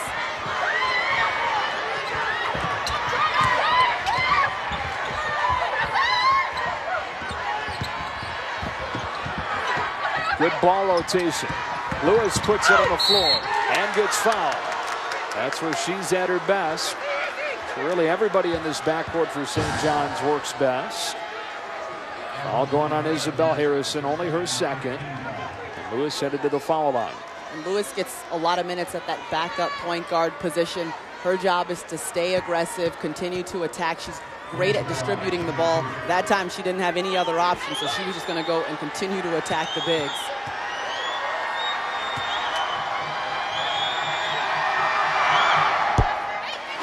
One more coming for Lewis. Well, ESPNW.com/Tourney Photos, your spot to find more photos like this. This is Aaliyah Hanford during the off day and a doom buggy. Probably don't find too many of those up in New York City. Well, I wish we would have seen one when we went out to dinner. She looks like she was having fun in there. I just wonder if they let her drive it. Lewis with an 0 of 2. St. John's, one game after being one of the best they've had all season at the stripe.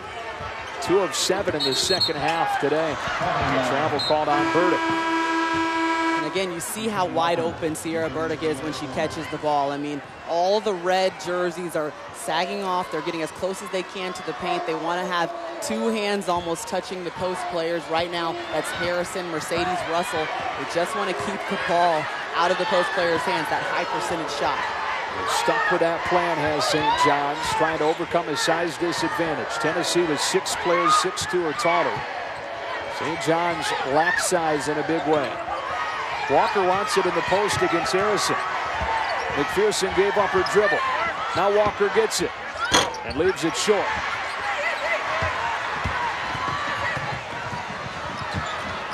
Harrison needs help, gets it in the form of Carter. I think that's the shot that you still want, though. That's a 10-second violation, Maria. Carter took her time getting across, and Joe Vasily was right on top of it. The first time I've ever seen the 10-second call this entire season, and it happens in the postseason of NCAAs. You're right, Carter had no clue. The first year having that call in women's basketball.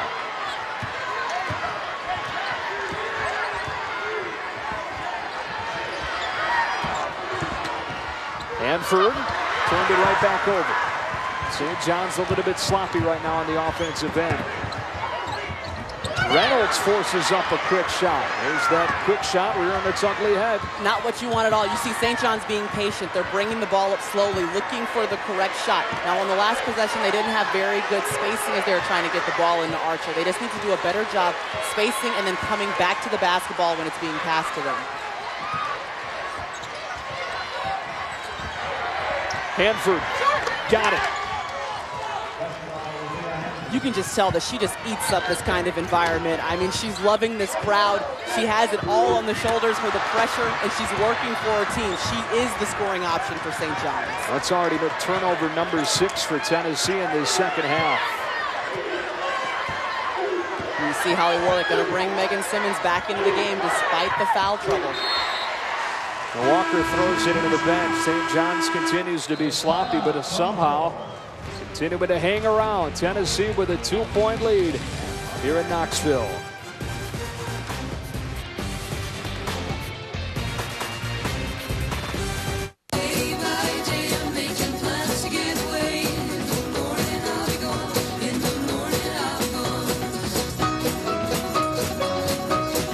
Make the most of your weekend before it's gone. Be a weekender and book your stay at Hampton.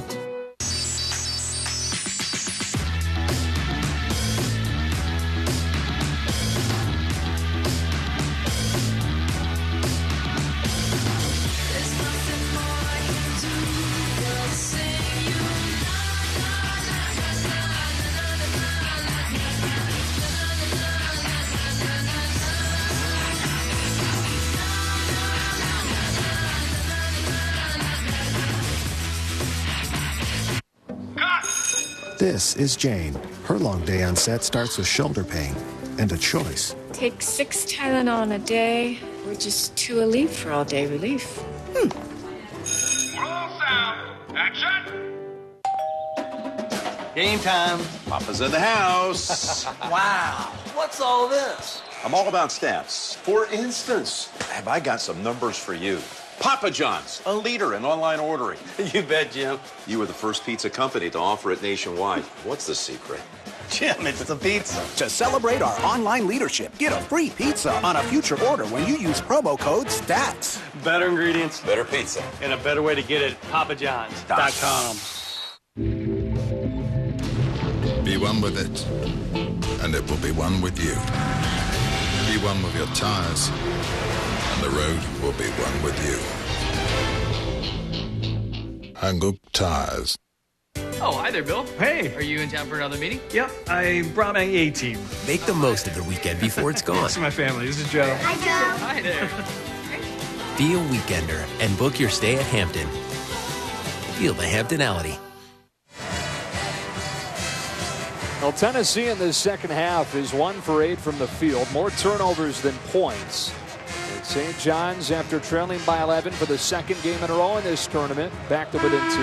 Well, one thing this St. John's team never does, they never feel that they're out of a game. They've turned up their defensive intensity, and it doesn't matter if it's ignited their offense as long as they continue to get stops against Tennessee, and they've done so good with that. And then they stay so patient in their offense. They're not giving Tennessee a lot of opportunities, a lot of looks at the basket, and when they do, they take them away by getting deflections and steals. Here's Megan Simmons back into the game with a reverse that she forces up. Simmons has only played 17 minutes because of foul trouble. Back into the game with 3 fouls.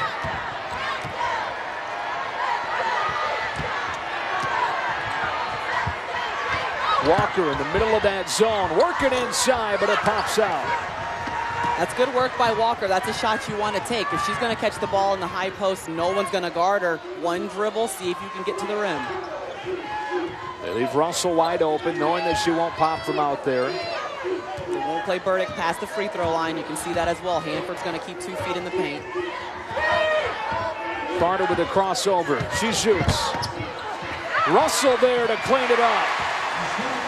Mercedes Russell's coming off of a 12-point game in the first round. She built up a lot of confidence. Holly Warlick told us that she could possibly be one of the X factors in this game with her size and the consistency that she's starting to build. Her first points of this one.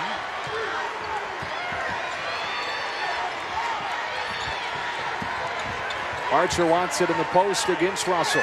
Shot clock inside of 10. Hanford puts it on the floor. Brown with an up fake. Elbow jumper. Contested. Archer didn't get it off. Shot clock violation.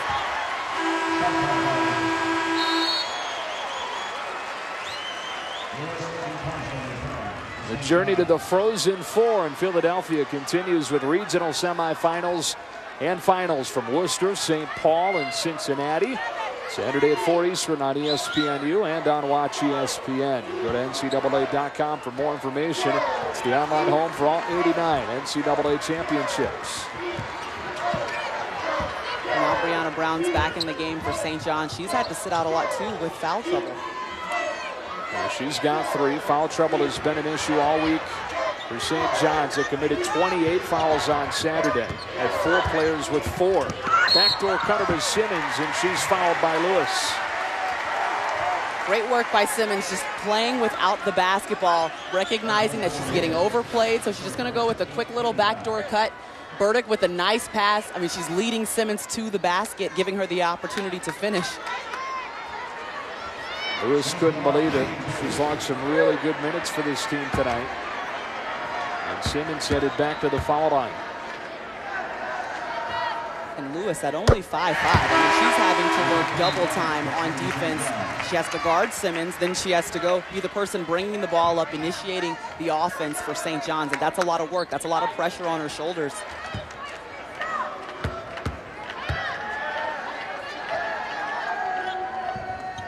Nine for Simmons.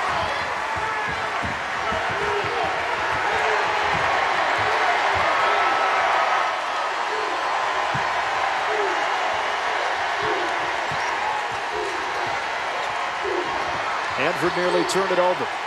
Here's Thompson in the post. Bad spacing for St. John's.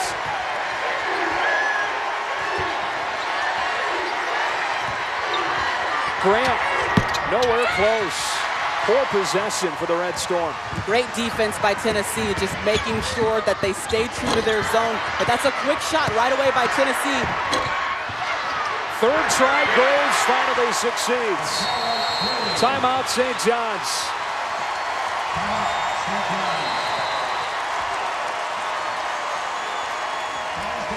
St. John's charged back to tie the game. Tennessee has scored 8 of the last 10.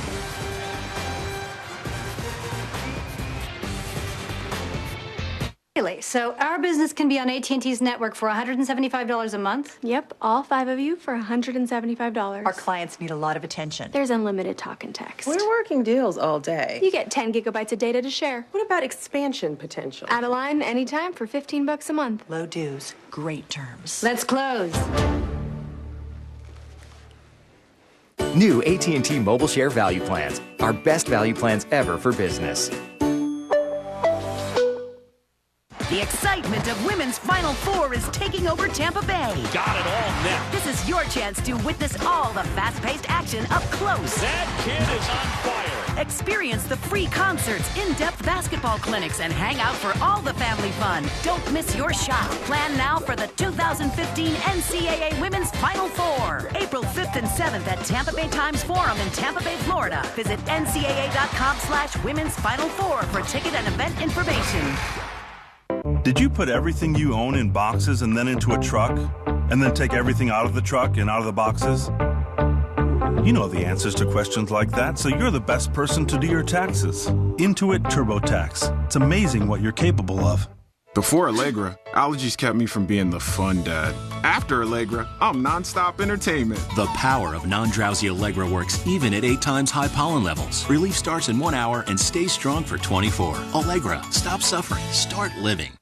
Hey Charter customers, don't miss out on that series premiere because you don't get the channel. We made it hassle-free to upgrade your TV package. So go to channel 2495 to instantly upgrade to Charter TV Silver through your remote. And you'll get over 50 more channels like HBO, Showtime, Cinemax, and ESPNU. You'll even be able to watch NFL draft coverage on the NFL Network. And when you're not at home, take digital networks with you on your mobile devices, including HBO Go and Max Go. So don't wait. Go to channel 2495 to upgrade your TV package right now. Studio first round game. Odyssey Sims combined with Nina Davis, 63 points. They hook up here, the duo. Tonight they have 25 combined. Baylor up by 5 against Cal right now. Plenty of time to go. BYU, their lead was down to 2, the 12 seed over Nebraska. They just went on a run. Now it's back up to 9. Oklahoma State up by 6. Back to Joe and Maria. All right, Kevin, only twice have 12 seeds advanced to the Sweet 16. BYU trying to become the 3rd. Here in Knoxville, Malia Hanford has 20 of St. John's 41. But since St. John's tied the game at 39, it's a 10-2 Tennessee run. They're really struggling with this 3-2 defense from Tennessee, trying to find the way to get into the gap. They just haven't been able to get the ball into the high post where they had success before. There's another poor turnover. St. John's has really been sloppy on the offensive end over the last few minutes. It's just poor passes and a lot of times bad spacing. They're getting a little too close together where one person can guard 2. How about Preston Burdick up for 2 more? Great decision, Sierra Burdick. She plays that 3 guard, but you forget that she's got some size. She's got length. She can play with her back to the basket, taking advantage of mismatches. Here's another turnover, and Simmons headed the other way.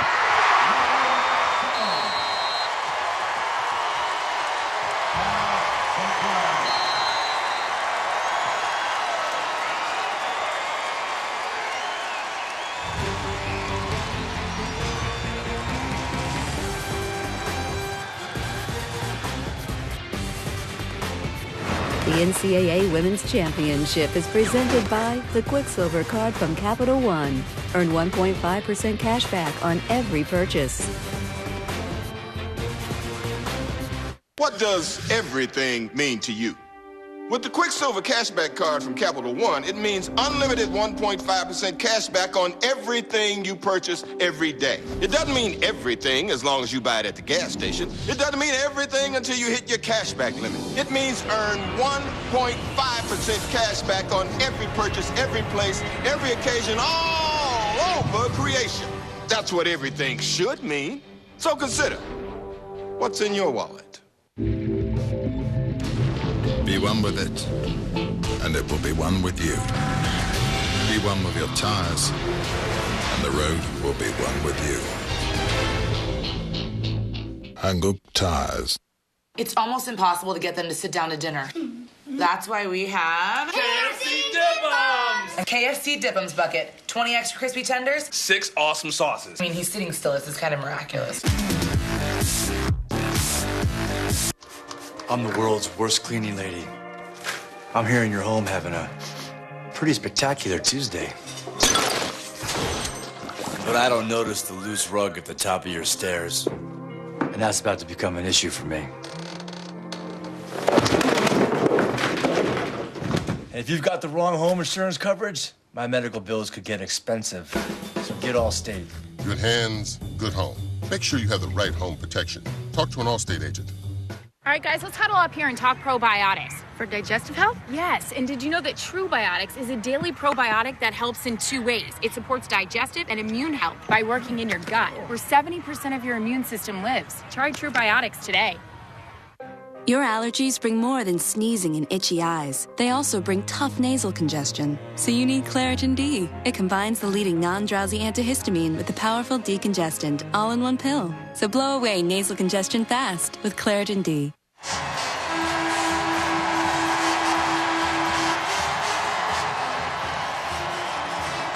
Megan Simmons has this crowd on its feet. And Tennessee has a 12-point lead after St. John's had battled back to tie it at 39. And you know what? They've done it with defense and on the offensive glass. St. John's 6 turnovers in the last 12 trips. Tennessee's just doing a good job packing it in, staying in their zone, talking, communicating, being aware of all the cutters for St. John's. Last touch by Tennessee while a Tennessee player was on the baseline. What's St. John's got to do to have a chance down the stretch? They have to get the ball back into the high post. They had so much success when they had Hanford just running that free throw line. They're able to get it into her. She could create right there where that SEC is in the middle of the paint. But they just have not been able to get the ball back there. And then you have to attack the gaps. Maybe it's not your first option or your second option, but if you continue to pass and reverse the ball, the defense, the zone will break down. You'll get one pass ahead of their rotation and see if you can get an open look. Last 12 trips down the floor for St. John's, 1 of 7 from the field, and they've turned it over 6 times. Half-court offense has never really been a strength for this team, but if you're going to beat the top seed, it's going to be better than that. And they did not want to come in and run with Tennessee. That was not the goal. They wanted to play a half-court game. Hanford hangs one up over Russell. 22 for Aaliyah Hanford, 1 game after she had 27 to lead St. John's.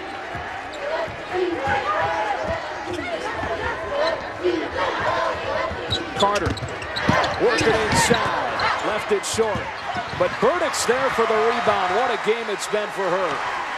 Active everywhere on the court. She's gotten a turnover before. We see her in the next possession getting an offensive board. She's doing just a great job staying in this game and also being forced to produce a lot on offense. 1 board shy of a double-double now for the junior. Simmons with the ball in her hands.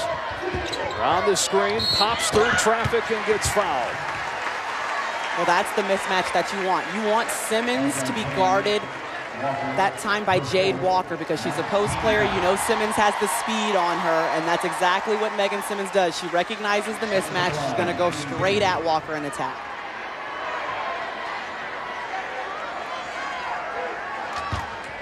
So 2 shots coming for Simmons. Senior out of Cibolo, Texas, playing her final game at Thompson Bowling Arena. How about Notre Dame moving on to the Sweet 16? No surprise there. Kayla McBride, 22 points in the win over Arizona State tonight. For more on the Need to Know players, log on to ESPNW.com/need-to-know. That game was close for a lot longer than I think folks probably would have thought it would be. I'm sure it was a little bit uncomfortable for Notre Dame. They want to be back in South Bend, hosting their own regional, but Kayla McBride, what a strong season that she has had, doing a little bit of everything. You saw out there, 9 assists. She's not just a scorer, she has vision on the court. And back to the largest lead for Tennessee. In danger of a 5-second call, and now a turnover. It's Simmons.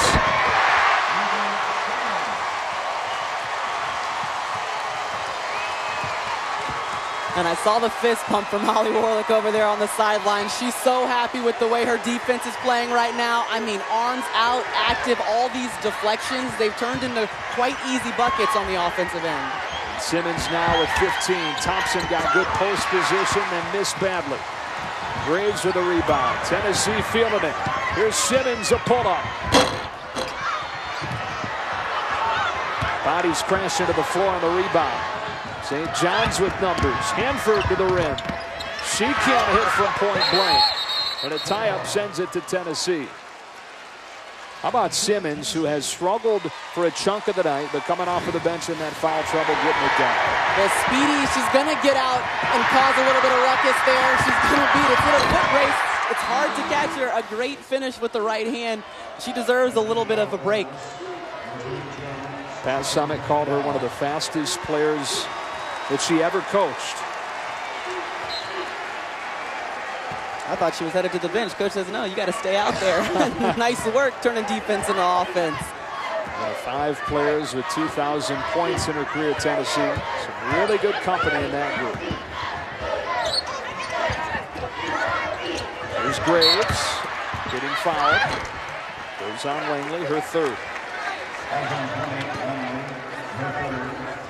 So one of 5 2,000-point scorers at Tennessee. Holdsclaw, Gordon, Parker, Catchings, the other 4 in that group.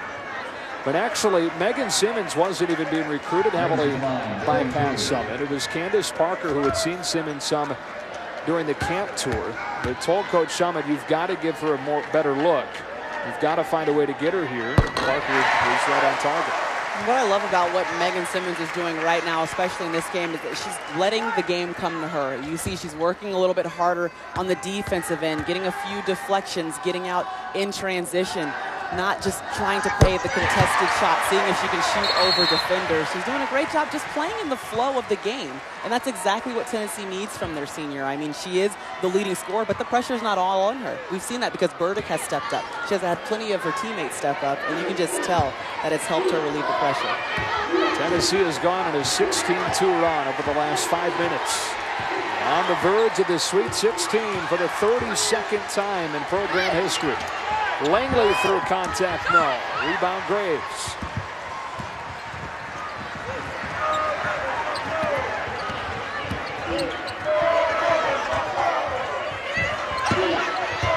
Harrison working inside.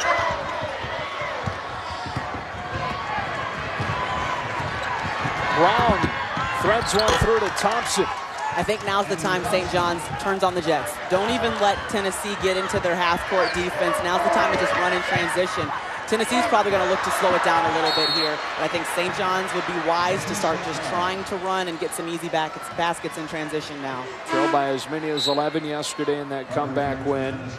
The 16-point deficit they just faced before that last bucket, the largest that they faced in the tournament. And just 5:08 left. St. John's not a good three-point shooting team. Really not a very good offensive team. They've gotten it done on the defensive end this season.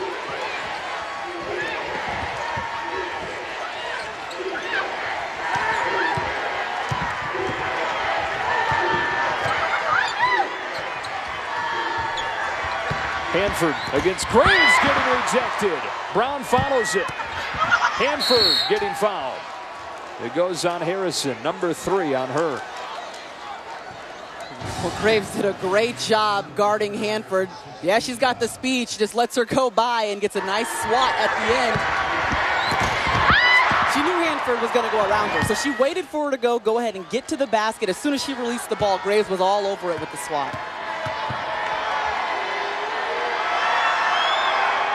Hanford has 9 of St. John's 11 second-half points. I think that block only made Hanford even more intense and come right back in and get after the offensive board. Only a sophomore. 1 of 2. One game after St. John shot above 80% for the first time since early December at the free throw line. They're below 50% tonight. Fouls in the free throw line have been the demise of St. John's in this game because they've struggled with foul trouble. A lot of players straddled with 3. Simmons pumped a 3, couldn't hit.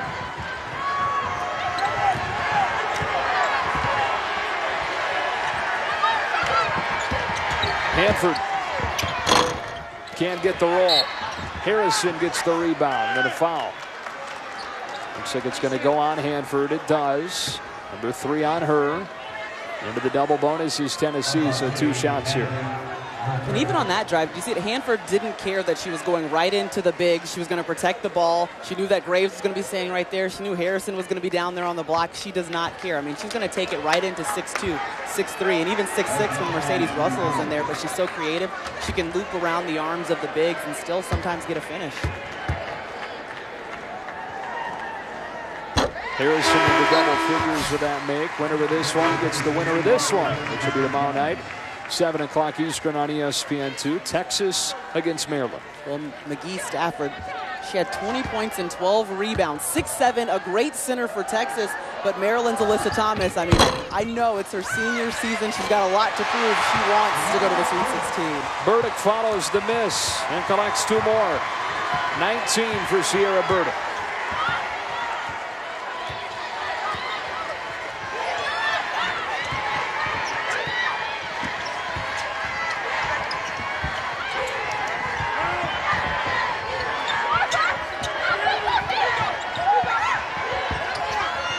Brown launches. No. It's just taking too long for St. John's to score. I mean, they have to get 5 passes into their offense before they can. Simmons to the rim. Timeout, St. John's, and Tennessee can smell it now. Well, Megan Simmons, it's the last time she gets to play in Knoxville. The only senior on the team, and boy, is she having a great day. Finishing through the transition layup. Great job for the senior. Don't stop till everything's gone. Straight ahead, never turn around. Don't back up, don't back down. Full throttle. This is Mike. His long race day starts with back pain and a choice. Take 4 Advil in a day, which is to relieve for all-day relief. Congrats on the new car. Thanks. The dealership reviews on Cars.com made it easy. But We thought it might be a little more tense. You missed the drama. yeah. Ask him whatever you want. Okay. I think my sister's prettier than me.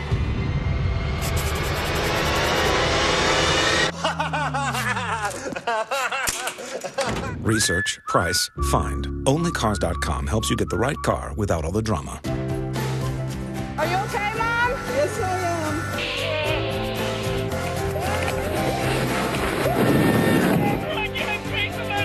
am. Life insurance from New York Life can help your family keep good going.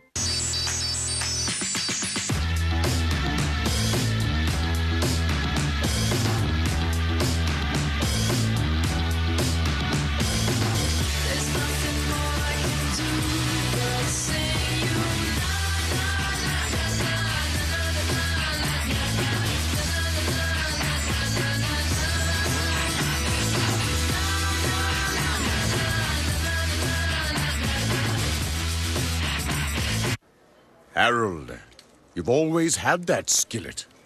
And yet, you've never really known what it was for. Or why it was there. But now, Harold, now you know. It's for meat and noodles and liquid gold. Velveeta cheesy skillets, Harold. It's what your skillet is for. Liquid gold. This game was tied at 39 at one point, and the top seed began playing like it, much like they did on Saturday in the 16-1 game when it was just a 2-point game at halftime. And Megan Simmons and the Lady Vols pulled away in that one too. Final game for her in this arena.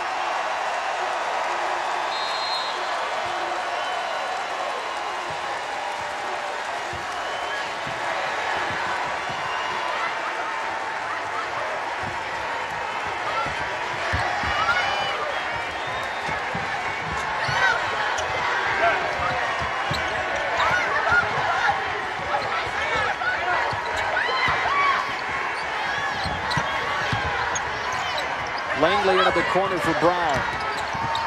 Brown, a tough shot. St. John's is 4 for 20 from the field in this second half. Boy, the length of Tennessee in that zone, just difficult to find any kind of gap. They're communicating so well, too. Even the backside of the zone, you can hear them being active. They're calling out where the ball is. They're calling if there's any screens. I just love the way that they've been talking to each other the entire time in the 3-2 zone. And it has really turned into a complete performance. They got to love the way they're playing heading into what will be a Sweet 16 in Louisville. Foul number 4 on Walker. Or number 5, Walker fouls out of the game. And another thing Holly Warlick has to be very proud of is their team started well, too. That was something they were struggling with a little bit, but they came out on fire. They were working hard in transition as well. Take a look at tonight's Capital One Cup Impact performance. It is the senior Megan Simmons. Well, Megan Simmons, 17 points on the day, a perfect 6 of 6 from the free throw line. She's done a little bit of everything. Leading the break, great pass in transition, getting out, getting steals, staying active on defense. This is when she starts letting the game come to her and she feels good.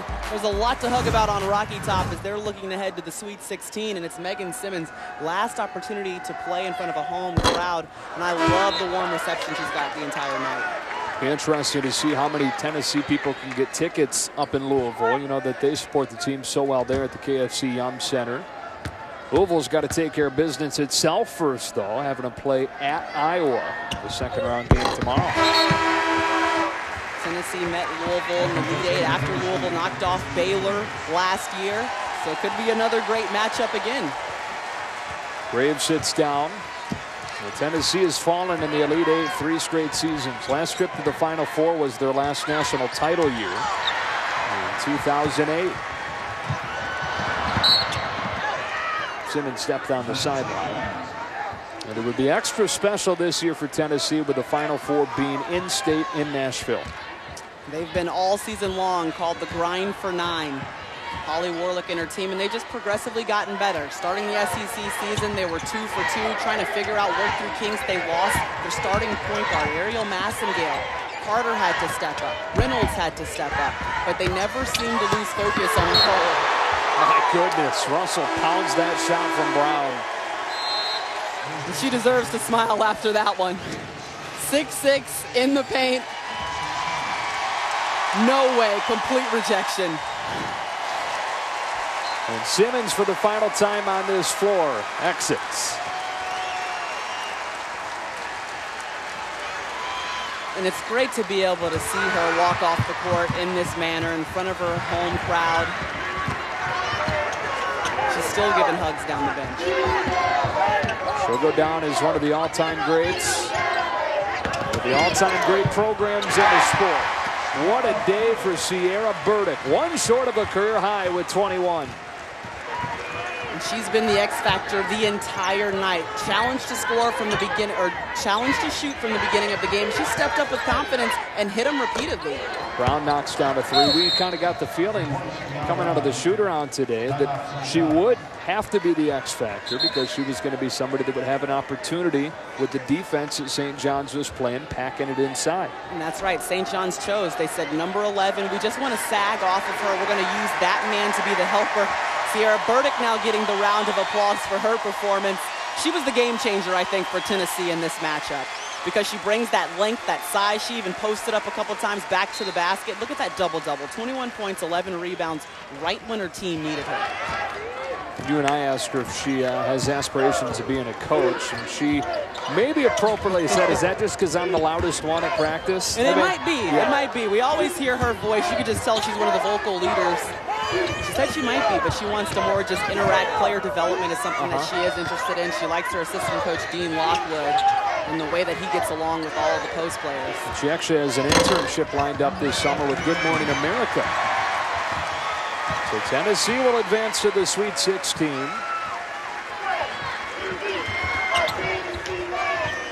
It'll be the 32nd time in 33 years of the NCAA tournament they've done so.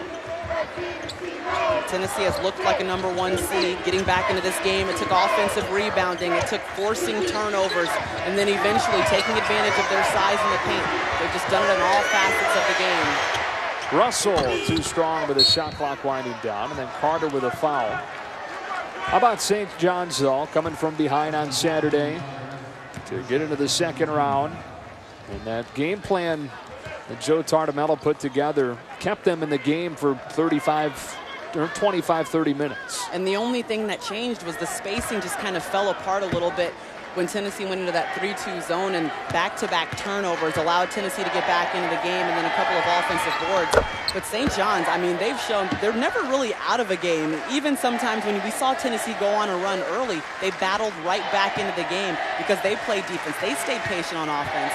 And remember, to change your game plan in 2 days is a lot to ask of a team, but they did exactly that and put it on Tennessee today. This game was tied at 39. That was the first time that it was tied. Tennessee's going to finish the game on a 28-12 run after St. John's battled back to tie it.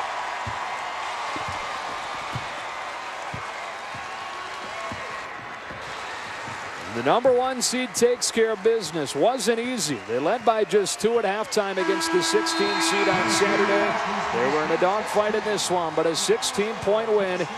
They advance to the Sweet 16. For Maria Taylor, Joe Davis sending it back to the studio with Kevin Agandi.